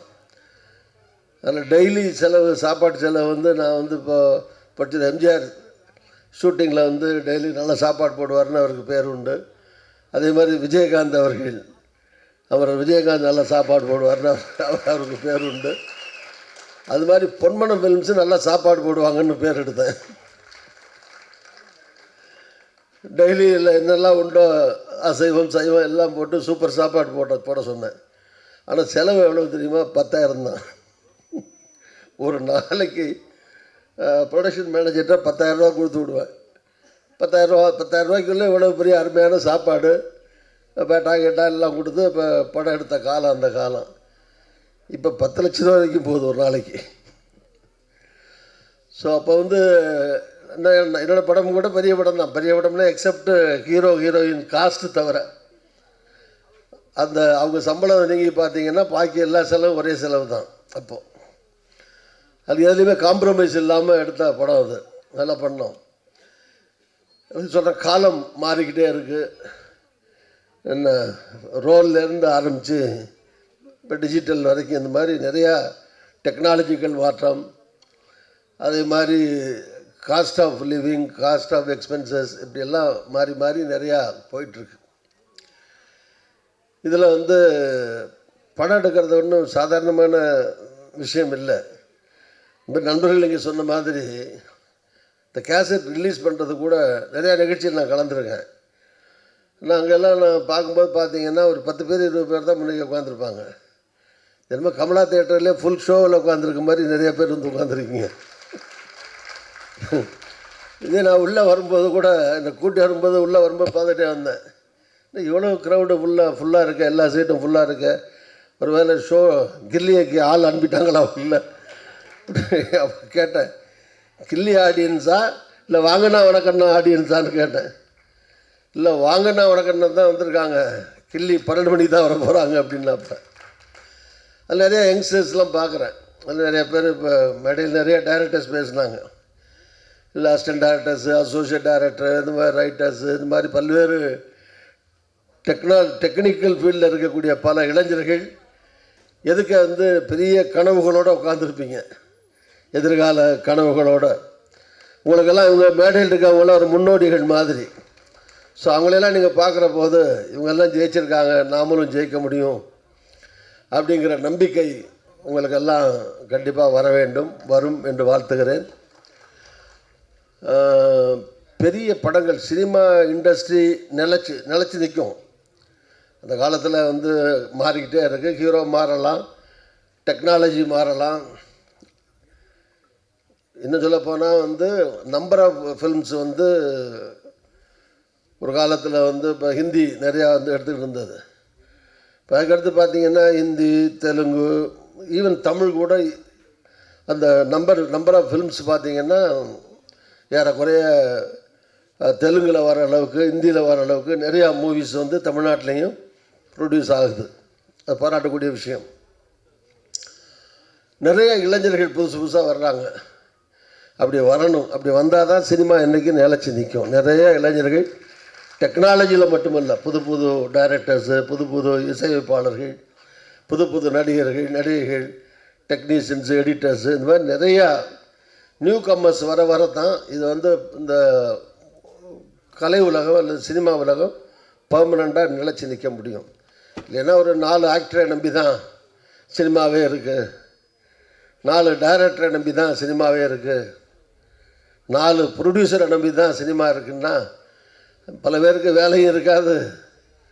ஒரு 4 குடும்பம் வேணால் பிழைக்கலாமே தவிர, இதை நம்பி இருக்கிற பல்லாயிரக்கணக்கான தொழிலாளர்கள் இருக்கக்கூடிய பணியாற்றக்கூடிய பணியாளர்கள், டெக்னீஷியன்ஸ், அவங்கெல்லாம் வந்து வாழ்க்கையில் வந்து வசதி பெறுறது மட்டுமல்ல, வாழ்க்கைக்கான ஆதாரமாக சினிமா இருப்பது மட்டுமல்ல, அவருடைய திறமைகளும் வெளியே வர்றதுக்கு, அவருடைய ஸ்கில் வெளியே வர்றதுக்கு இது மாதிரி நிறையா படங்கள் வரணும். அதனால் இது எவ்வளோ காஸ்ட்டில் எடுத்தாங்க, 1.5 கோடியா 2.5 கோடியா, அதெல்லாம் முக்கியம். ஒரு படம் ஆரம்பிக்கிறதே கஷ்டமானது. நிறையா படம் ஆரம்பித்த லெவல்லே நிற்கும், சில படம் ஆரம்பிக்காமலே நிற்கும், பேசிக்கிட்டே இருப்பாங்க. எனக்கு தெரியும், நிறைய ரூம் போட்டு டிஸ்கஷன் ஒரு 6 மாதம் டிஸ்கஷன் நடந்து டிஸ்கஷனோடவே போன படம்லாம் இருக்குது. நிறையா படம் இந்த கம்பெனி ரிஜிஸ்டர் பண்ணியிருப்பாங்க, ஆரம்பிப்பாங்க, ஃபிலிம் சேம்பரில் வந்து என்ட்ரி போட்டிருப்பாங்க, எல்லாம் பண்ணியிருப்பாங்க. ஆனால் ஸ்டார்ட்டே பண்ணியிருக்க மாட்டாங்க. ஸோ அது மாதிரி இப்போ நானே 2 படத்தோடு நிறுத்திக்கிட்டேனே, 2 படம் தான் எடுத்தேன். அதுக்கு மேலே என் சன்னு கூட ஃபிலிம் இன்ஸ்டியூட்டில் தான் படிச்சுட்டு வந்தேன் அமெரிக்காவில்.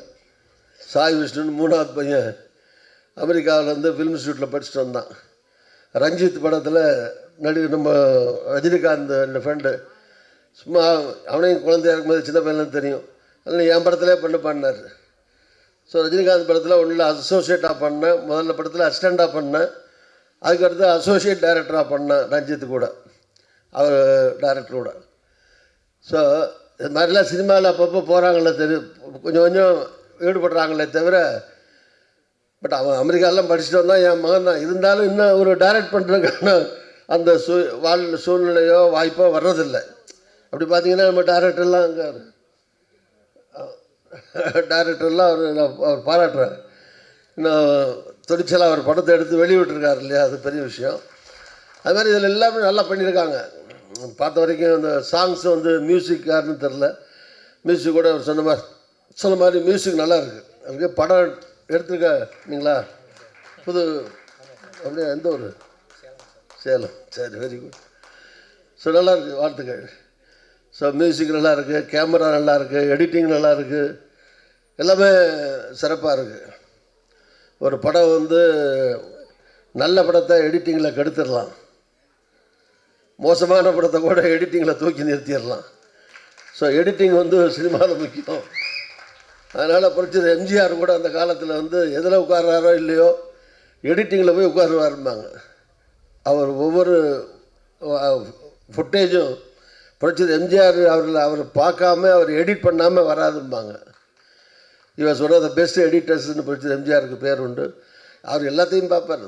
தயாரிப்புலேருந்து நடிக்கிறது மட்டுமல்ல, மற்றவங்க நடிக்கிறதையும் பார்ப்பார். மியூசிக், பாட்டு, அதை பார்ப்பார். ஸோ தயாரிப்பாளருங்கிறது செலவு பண்ணுறதோடு நிற்கிறது இல்லை, அதோடு சேர்த்து தயாரிப்பாரோ ஹீரோவோ அவருடைய ரோல் மட்டும் பண்ணிட்டு போகிறது அது ஒரு வகையான வேலை. பட் அவர் நடிக்கிறது மட்டும் இல்லாமல் மற்றவங்க எப்படி நடிக்கிறாங்க, ஏன்னா எல்லாருடைய ஒரு சினிமாவுடைய வெற்றிங்கிறது தனிநபர் வெற்றி இல்லை, அது ஒரு கூட்டு முயற்சி தான்.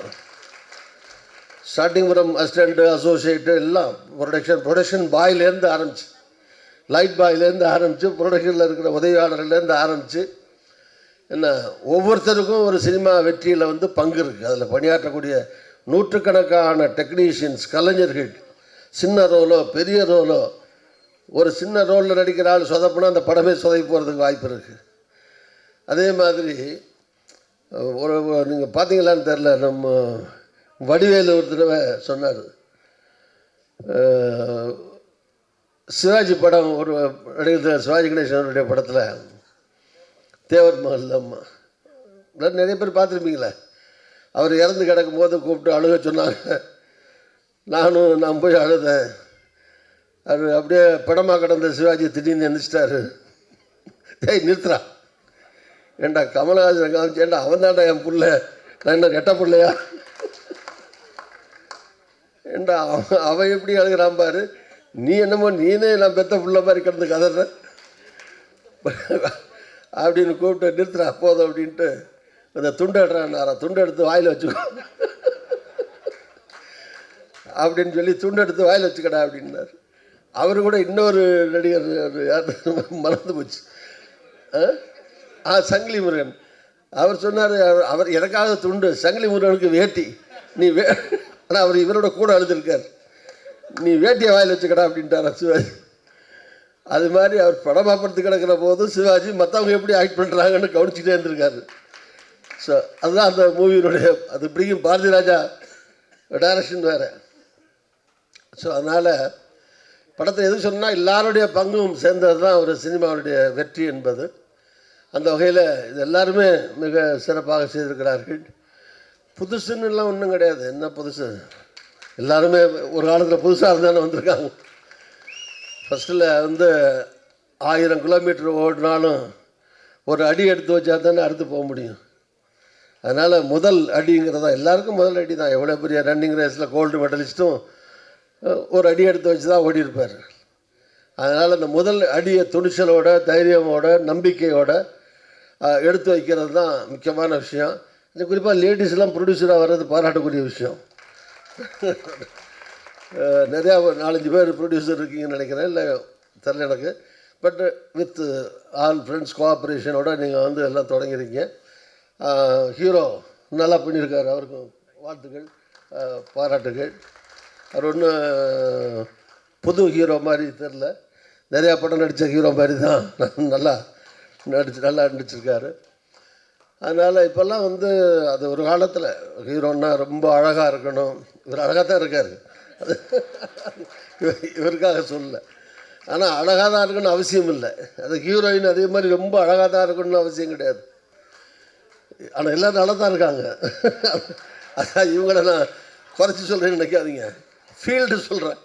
அந்த காலத்தில் எம்ஜிஆர் மாதிரி இருக்கணும், சிவாஜி மாதிரி இருக்கணும், தியாகராஜ பகதூர் மாதிரி இருக்கணும், அவர் மாதிரி சேப்பாக இருக்கணும், அவர் மாதிரி பாட்டு பாடணும், பியு சின்னப்பா மாதிரி சண்டை போடணும். அந்த காலம்லாம் போயிடுச்சு, இப்போ கிடையாது. யாரை வேணாலும் நல்ல கேமரா மட்டும் இருந்தால் தான் யாரை வேணாலும் அழகாக காமிக்கலாம் இல்லையா? எந்த ஆங்கிளில் காமிச்சா அவர் நல்லா இருக்கவரோ அந்த ஆங்கிளில் காமிச்சாங்கன்னா யார் வேணாலும் அழகாக இருப்பாங்க. அதனால் இதெல்லாம் யார் சாதாரணமாக யார் வேணாலும் நடிக்கலாம். நான் ஷேக்ஸ்பியர் சொன்ன மாதிரி உலகமே ஒரு நாடக மேடை இல்லை, எல்லா மனுஷனுமே நடிகர்கள் தான். உலகத்தில் பிறந்த ஒவ்வொருத்தனும் நடிகர் தான். எல்லாருக்குள்ளேயும் ஒரு திறமை இருக்கும். அவங்க வாய்ப்பு கிடைக்கிற போது அவங்க பெரிய ஆளாக ஆகிறாங்க. ரிப்பீட்டடாக கிடைச்சா ரிப்பீட்டடாக பெரிய ஆளாக வர்றாங்க, அவ்வளோதான். அதான் எல்லாருக்குள்ளேயுமே நடிப்பு ஆற்றல் மனுஷன் இருக்குது. எல்லோரும் நடிச்சுக்கிட்டு தானே இருக்குது. வீட்டில் பொண்டாட்டி புருஷன் நடிக்கிறாங்க, புருஷன் பொண்டாட்டி நடிக்கிறான், அப்பா பிள்ளைட்டு நடிக்கிறான், புள்ள அப்பாட்டு நடிக்கிறான். இல்லையா? நண்பர்கிட்ட நடிக்கிறான். ஸோ வாழ்க்கையில் தினமும் அதான் ஷேக்ஸ்பியர் சொன்னார், உலகம் நாடக மேடை, அதில் ஒவ்வொருத்தரும் நடிகர்கள், ஒவ்வொருத்தரும் ஒரு ரோல், அவங்க என்ன ரோல் பண்ணுறோமோ அதை ஒவ்வொருத்தரும் ஒரு ரோல் பண்ணுறாங்க. சினிமாவும் எல்லோரும் நடிகர்கள் தான், அரசியல்லையும் எல்லோரும் நடிகர்கள் தான். எல்லோரும் என்ன நடிக்காதவன் எவனுமே கிடையாது, எனக்கு தெரியும். உங்களுடைய அரசியலே சொல்கிறேன். என்ன யோக்கியனா ரொம்ப வேஷம் போடுறவன் சில நேரத்தில் அயோக்கியனாக இருக்கான், அயோக்கியனா வேஷம் போடுற அரசியலில் சில நேரத்தில் நல்லவனாக இருக்கான். ஸோ எல்லாத்துலேயும் அயோக்கியன் நல்லவன் கெட்டவன் எல்லாத்துலேயும் இருக்காங்க. அது மாதிரி சினிமாவிலையும் சரி அரசியல்லையும் சரி இருக்காங்க எல்லோரும். ஏன்னா மக்களும் அப்படி தான் இருக்காங்க. மக்களுக்குள்ளேயும் மக்களுடைய பிரதிநிதிகள் தானே நம்ம அரசியல் யோதியோ சினிமாக்களோ. நீங்கள் 500 ரூபா கொடுத்தா தான் ஓட்டு போட்டு மக்கள் இப்படி கெட்டு போயிருந்தா அப்புறம் அரசியல்வாதி நல்லவன் எப்படி வருவான்? 500 ரூபாய்க்கு 1000 ரூபாய்க்கு ஓட்டுக்கு காசு விரட்டி கேட்குறானுங்க இப்போல்லாம், விட்டு போயிட்டா கூட. எப்படின்னா ஒரு வீட்டில் சப்போஸ் திமுக கொடுத்துட்டு போகுதுன்னு வச்சுங்க, உதாரணத்துக்கு சொல்கிறேன், அதிமுக வீடுன்னு விட்டுறாங்கன்னு வச்சுங்க. இந்த அதிமுக வீட்டில் 5 பேர் இருந்தால் எங்கள் வீட்டுக்காரர் தாங்க அண்ணன் அந்த கட்சியில் இருக்கார், நாங்கள்லாம் பொதுவாக இருக்காள் எங்களுக்கு கொடுத்துருங்க. அதுமாதிரி அதிமுக கொடுத்து திமுக வீடு வாடான்னு விட்டு போகிறாங்கன்னு வச்சுங்க, எங்கள் வீட்டுக்காரர் தாங்க அதிமுக கிளை செயலாளர், நாங்கள்லாம் பொது தான், எங்களுக்கு 4 பேருக்கு கொடுத்துட்டு போயிருங்க. அதே மாதிரி 2 கட்சி சொல்கிறதுனால மற்ற கட்சி கோச்ச அவன் 2 பேரும் கோச்சக்கூடாது. காங்கிரஸ் பிஜேபி எல்லா கட்சியும் தான், எல்லா கட்சியும் சார்பில் நிற்கிறவங்க நீங்கள் காசு ஒரு வீட்டில் கொடுத்துட்டு இந்த கட்சி அல்லது நமக்கு எதிரான கட்சி கொடுக்குற கட்சிக்கு எதிரான கட்சின்னு வச்சுங்க, இவங்க ஓட்டு போடாமல் விட்டுட்டு போனால் விரட்டி வாங்குறாங்க. ஆமாம், கொடுக்கலைன்னா போட மாட்டாங்க. இன்னொன்று 2 பேரும் கொடுத்துட்றான் சில பேரில். 2 பேரையும் வாங்கிட்டால் வீட்டில் வாதம் பண்ணுறாங்க, யார் கூட கொடுத்தாவோ. ஒரு 5 ஓட்டு இருக்கா, அவர் 1000 கொடுத்தாரு, 3 ஓட்டு அங்கே போட்டுருவோம். ஒரு 500 கொடுத்தாரு, 2 பிரித்து இங்கே போட்டுருவோம். இது நாடு எங்கே போயிட்டுருக்கு?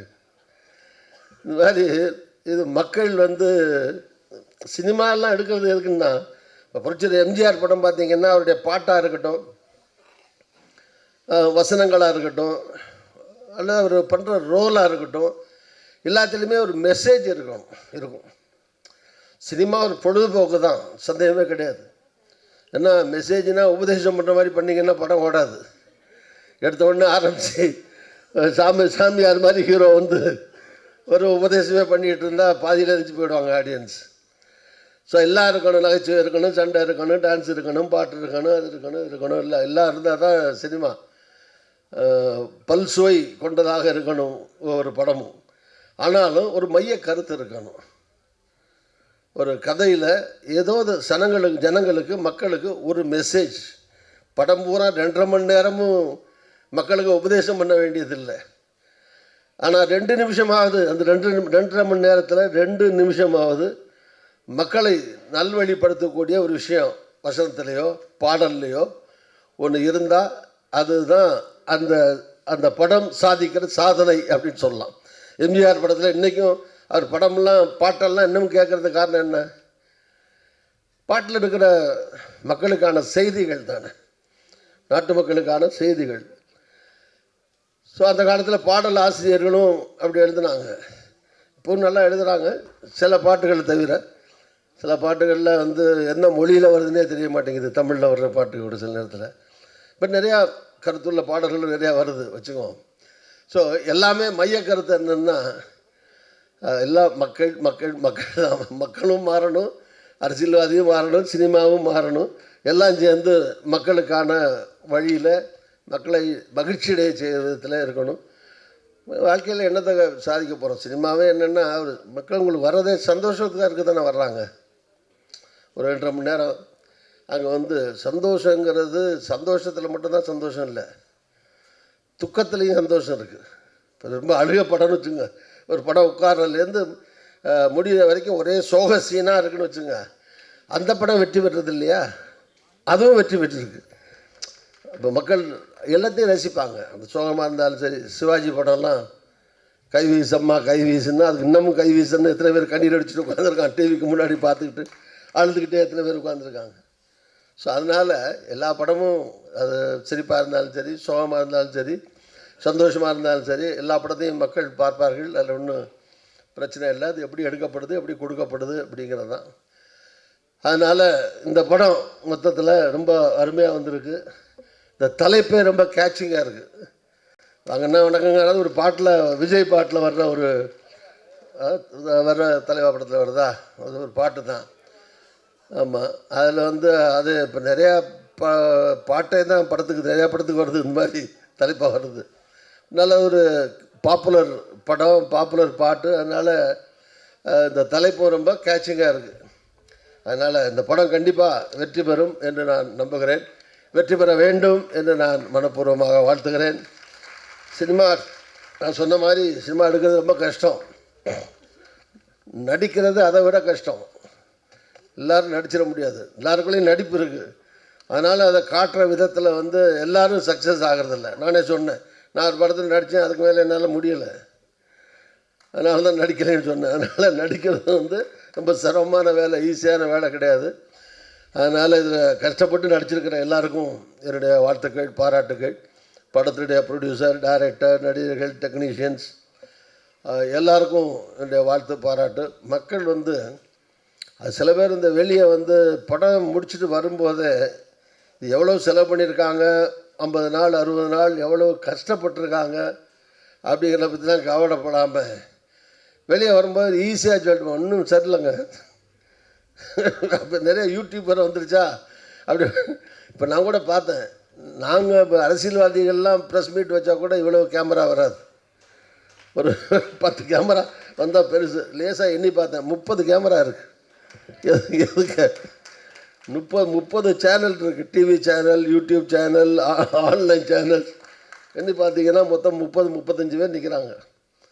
அதே மாதிரி தான் ஒவ்வொரு படத்துலையும் வரும்போது 35 பேருக்கு என்னுடைய வேண்டுகோள் என்னென்னா, ரொம்ப பாவம் கஷ்டப்பட்டு எடுக்கிறாங்க, நல்லதாக சொல்லுங்கள், 4 வார்த்தை பாராட்டி. 2 பேரும் குறை சொல்கிறது ரொம்ப ஈஸி, யாரை வேணாலும் விமர்சனம் பண்ண வேண்டியதான். ஆனால் அவர் எல்லை மீறி கஷ்டப்படுறவங்களை வந்து காயப்படுத்துகிற மாதிரி வந்து விமர்சனங்கள் இருக்கக்கூடாது இல்லையா. என்கரேஜ் பண்ண, புதுசாக வர்றாங்க, நடிச்சிருக்காரு பரவாயில்ல, நல்ல முயற்சி, பாராட்டுறோம், எடுத்திருக்காரு பாராட்டுறோம், அந்த மாதிரி இருக்கணுமே தவிர இதை போய் மனுஷன் பார்ப்பானா உள்ள ஒருத்தரும் போகாது. 60 நாள் கஷ்டப்பட்டு கோடிக்கணக்கில் செலவு பண்ணி ராத்திரி பகலாக உழைச்சி சிரமப்பட்டதை ஒரே செகண்டில், ஒரே நிமிஷத்தில் பார்த்துவிட்டு படமாக இது என்ன கேவலமாக எடுத்துருக்காங்க அப்படின்னு சொல்லி மற்றவங்களையும் உள்ளே போக விடாமல் நிறுத்துறதுக்காக உங்களை கூப்பிடலையே பார்க்குறதுக்கு. அது நீங்களாக பார்த்து வந்தாலும் சரி. அதனால் என்னுடைய வேண்டுகோள் என்னென்னா, இது வந்து ஒரு கஷ்டப்படுற ஒரு ஃபீல்டு அது. அதனால் அவர்களை காயப்படுத்தாமல் நம்மளால் முடிஞ்ச வரைக்கும், அதுக்காக இல்லாததும் பொல்லாதையும் சொல்லி பொய் சொல்லி பாராட்ட வேண்டிய அவசியம் இல்லை.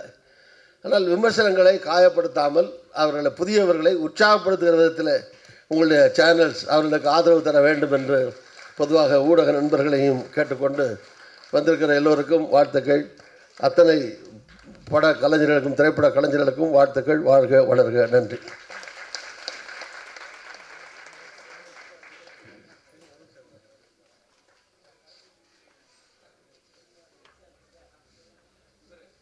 கதை, திரைக்கதை, வசனம், இந்த படத்துக்கு எல்லாமே அவர் பண்ணியிருக்காரு. இந்த படத்தோட கோ ப்ரொடியூசரும் அவர் தான். ஸோ லெட்ஸ் வெல்கம் அன்பில் அரசன் சுந்தர் மகாஸ்ரீ அவர்கள். எல்லாருக்கும் வணக்கம். டைம் முடிஞ்சிச்சு, நிறைய பேசணும் ப்ரிப்பேர் பண்ணியிருந்தேன், பேச முடியல. அதனால் வந்து நாங்கள் அடுத்த படம் ஒன்று பண்ணியிருக்கோம் இதே டீமு, அதுலேயாவது நான் பேசுகிறேன். இப்போ அந்த படத்துக்கான ஃபர்ஸ்ட் லுக் போஸ்டர் மட்டும் எங்கள் மேடையில் எல்லாரோட பார்வையிலையும் ரிலீஸ் பண்ணிக்கிறேன். அதை ரிலீஸ் பண்ணுறதுக்கு எனக்கு தெரிஞ்ச ஒரு நல்ல மனுஷனை நான் மேடைக்கு கூப்பிட்றேன். வாங்க சார். இவர் சார் வந்து புகழேந்தி சார், நம்ம வீட்டுக்கு எதிர்த்தாப்புல தான் இருக்கார். நிறைய நல்ல விஷயங்கள் பண்ணிகிட்ருக்காரு அந்த ஏரியாவுக்கு, பொது சேவைகள் நிறைய பண்ணுறாங்க. அது எடுங்க, பேனர் எடுங்க.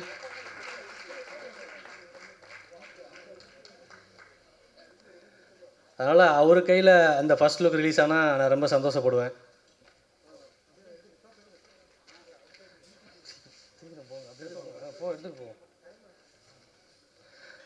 இந்த படத்தோட டைரக்டர் ஸ்டாலின் சார், வாங்க மேலே வாங்க.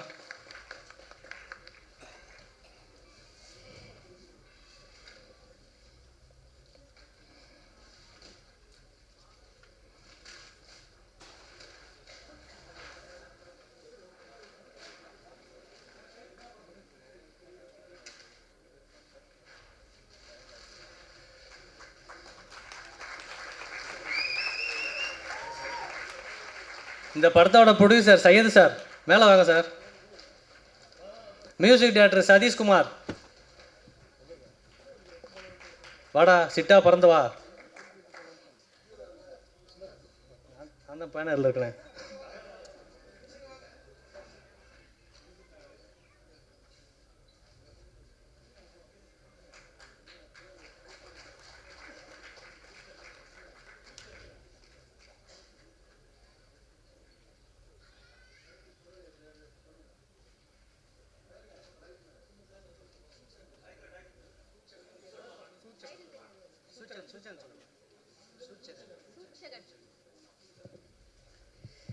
இந்த படத்துடைய டைட்டில் சூட்சகன்.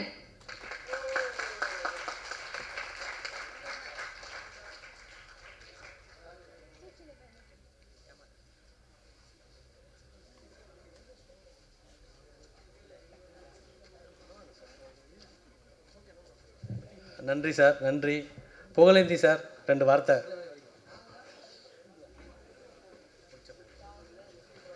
இந்த நல்லதொரு விழாவிற்கு அதிர்ச்சியாக என்னையும் சிறப்பு அழைப்பாளராக அழைத்த அன்பு தம்பி சுந்தர் அவர்களுக்கு நன்றி. நான் அண்ணன் திருநாகசன் அவர்களை சின்ன வயதிலிருந்தே பார்க்கிறேன். ஏன்னா எங்கள் அப்பா எம்ஜிஆர் கூட இருந்தவர், அதனால் சின்ன வயசுலேருந்தே பார்க்குறேன். அவரோட இன்றைக்கும் அன்றைக்கி இப்போ நான் மீட்டிங் கூப்பிட்டு போவார், 6 மணி நேரத்தில் ரெடியாக வருவார். அப்படியே இருக்கார். நாங்கள் தான் எங்களுக்கு தான் வயசாகிடுச்சு. அதனால் ஒரு மாதிரி ஒரு நல்ல மனிதர். இந்த நிகழ்ச்சிக்கு வந்து எல்லோரையும் பாராட்டியிருக்கார். நிகழ்ச்சி சக்ஸஸ் ஆகணும்னு சொல்லியிருக்காருன்னா இதுவே பெரிய வெற்றி இந்த படத்துக்கு. அதனால் அடுத்த படமும் இன்னும் சிறப்பாக வந்து இந்த தம்பி மாதிரி இளைஞர்கள் இந்த திரையுலகத்தை ஒரு பெரிய ஜாம்பவான்களாக வரணும். எப்படி ரஜினி சார் அன்றைக்கி வந்தாரோ, எப்படி ஒரு அஜித் சார் அன்றைக்கி வந்தார், அது மாதிரி இவங்களும் பெரிய ஆளாக வரணும். அதனால் இந்த குழு சிறப்பாக வெற்றி அடைறதுக்கு இந்த இறைவனை எல்லாம் உள்ள இறைவனை வேண்டுகிறேன். நன்றி, வணக்கம்.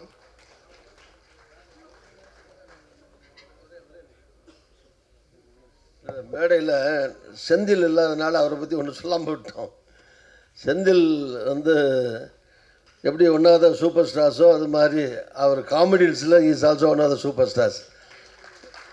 ஒரு காலத்தில் அவருக்காக படம் பார்த்த காலம்லாம் கவுண்ட் பண்ணி அவரும் சேர்ந்து பண்ணுற காமெடிஸோ தனியாக பண்ணுறதோ எல்லாம் வந்து ரொம்ப வெற்றிகரமான ஒரு நடிகராக இருந்தார். எனக்கு சொந்தக்காரரும் கூட அவர் இளஞ்சம்பூர் தான் அவர் சொந்த ஊர்.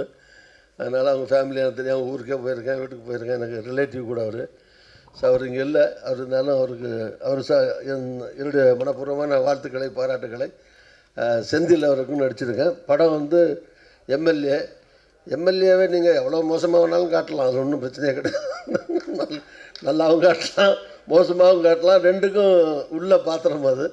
அதனால் அவர் வந்து கண்டிப்பாக ரொம்ப சிறப்பாக. அப்படின்னா நான் 6 தடவை எம்எல்ஏ இருந்திருக்கேன். அந்த அனுபவத்தை வச்சு சொல்கிறேன். 6 தடவை எம்எல்ஏ தொடர்ச்சியாக ஒரே தொகுதியில். இப்போ என் மகன் வேறு எம்எல்ஏ.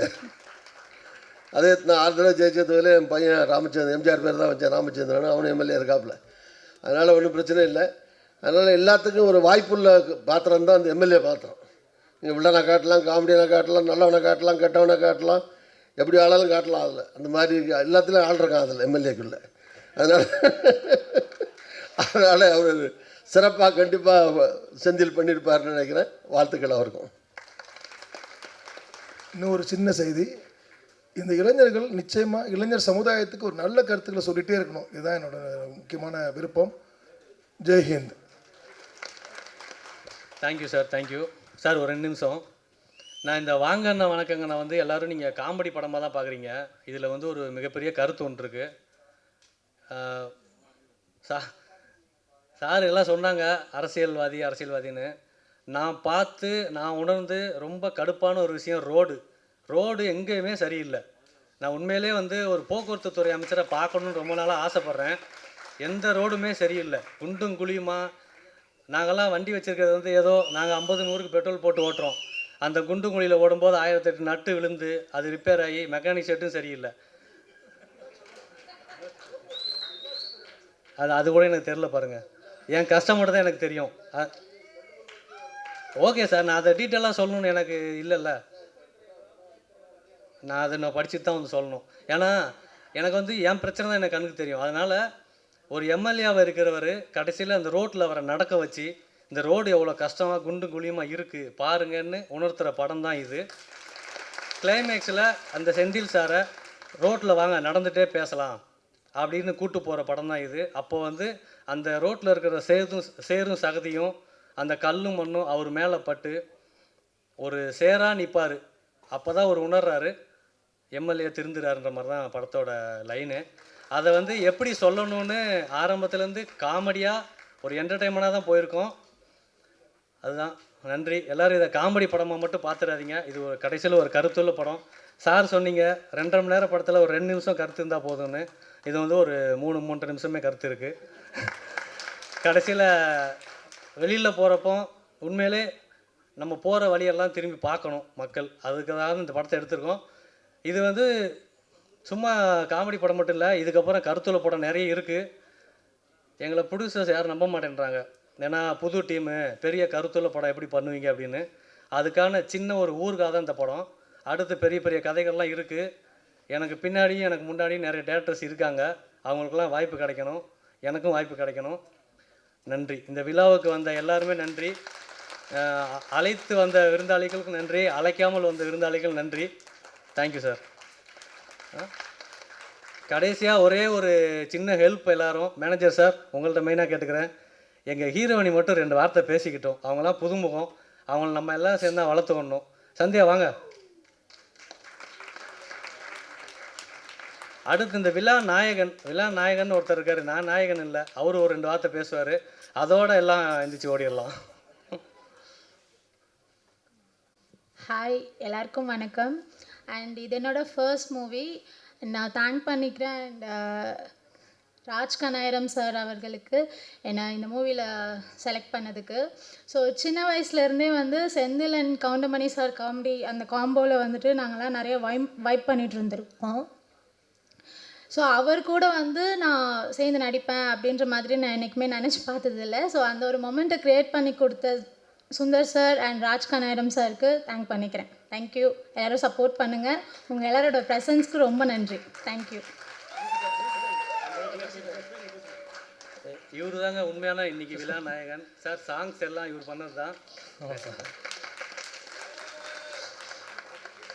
முதலாவது இந்த ஆண்டவருக்கு நன்றி. ஏன்னா இந்த ஸ்டேஜ் கிடைக்கிறதுன்றது ரொம்ப சாதாரண விஷயம் இல்லை. எல்லாருமே ஒரு ஹைட்டுக்கு போகணுன்றது எல்லாத்துடைய ஆசையும். அது சினிமா தொழில் மட்டும் இல்லை, எல்லா தொழிலுமே இருக்கும். ஆனால் சினிமான்றது கொஞ்சம் எல்லாத்தையும் அந்தந்த இடத்துக்கு கொண்டு போய் சேர்க்கறதுக்கான ஒரு வழி. எங்கள் டீமையும் மதித்து இத்தனை பேர் வந்திருக்காங்கன்றது தான் ரொம்ப ஒரு பெரிய விஷயமா இருக்குது. ஏன்னா எல்லா இடத்துலையும் சான்சஸ் கேட்கும் போதே சாங்ஸ் அனுப்ப சொல்லுவாங்க, சாம்பிள் பார்ப்பாங்க. கடைசியில் வந்து இல்லை சார் ப்ரொடியூசருக்கு ஒருத்தர் தெரிஞ்சவர் வந்தார், அவரை மியூசிக் டைரக்டராக கமிட் பண்ணிட்டோம் அப்படின்னு சொல்லிடுவாங்க. அந்த வழி வந்து நிறைய பேர்த்துக்கிட்ட நான் என் ஃப்ரெண்டுங்கள்கிட்ட, எங்கள் அம்மாக்கிட்ட, அப்பாக்கிட்ட எல்லாத்துக்கிட்டையுமே ஷேர் பண்ணியிருக்கேன். அதனால் ஒவ்வொருத்தரையுமே கண்டிப்பாக நீங்கள் ஒரு அப்ரிஷியேட் பண்ணி அட்லீஸ்ட் ஒன்ஸ் சான்ஸ் கொடுத்து நீங்கள் பார்க்கலாம். அது ஏன்னா அது உங்களுக்கும் அவங்களுக்கும் ஒரு நல்ல ஒரு தொடர்பாக இருக்கும்னு நினைக்கிறேன். இந்த படம் வந்து வாங்கினா உனக்குங்கண்ணா டைட்டில். இந்த டீம் வந்து பார்த்திங்கன்னா ஒரு ஜாலியான டீம். ஒரு ஒரு அஃபீஷியல் ஒரு இதாக இல்லாமல், ஒரு ப்ரொஃபஷ்னலாக இல்லாமல் எல்லாருமே ஒரு ஃப்ரெண்ட்ஸ் மாதிரியே தான் இங்கே வந்து பழகிறது, பேசுகிறது எல்லாமே. எதுனாலும் திட்டிக்குவோம், பேசிக்குவோம், திரும்பி வந்து எல்லாருமே ஒன்றா சேர்ந்துக்கிட்டு திரும்பி ஒர்க் பண்ண ஆரம்பிப்போம். பல குறைகள் பல நிறைகள் இருந்தாலும் இந்த டீம் இந்த அளவுக்கு வந்ததுக்கு என் இறைவனை கண்டிப்பாக நான் வேண்டிக்கிறேன். இந்த படம் வெற்றியடைய எல்லாருமே வந்து இந்த திரைப்படத்தை வந்து கண்டிப்பாக ஆதரிக்க கேட்டுக்கொள்கிறேன். நன்றி, வணக்கம். இந்த விழாவுக்கு வந்த எல்லாருக்கும் நன்றி சார், ரொம்ப நன்றி சார். நீங்களாம் வருவீங்கன்னு எதிரே பார்க்கல. முக்கியமாக நான் படத்தில் போட்ட மாதிரி தான் என் மனைவிக்கும் எங்கள் அம்மாவுக்கும் ரொம்ப நன்றி. நான் அவங்கள பற்றி நிறைய பேசணும்னு நினச்சேன், எங்கே டைமே இல்லை. 5 மணி நேரம் ஆடியோ லான்ச் நடத்த தான் முடியும் போல். Thank you sir, thank you. Guru photo எடுத்துடலாம். தேங்க்யூ, எல்லாருக்கும் நன்றி. கேமரா, ஊடகம் எல்லாத்துக்கும் ரொம்ப நன்றி. Thank you so much sir. கடைசியில் என்னோட ரோலையும் கூட நீங்கள் சேர்த்து பார்த்துட்டீங்க. மேடையில் இருக்கக்கூடிய எல்லாருக்கும் ஒரு மிகப்பெரிய நன்றிகள். வந்திருந்த நண்பர்கள், மீடியா நண்பர்கள், ஆதரவாளர்கள் எல்லாருக்கும் நன்றி சொல்லி உங்ககிட்ட இருந்து விடைபெறுறது நான் உங்கள் தொகுப்பாளினி மோகனா பல்ரவிச்சந்திரன். நன்றி, வணக்கம், வாழ்த்துக்கள்.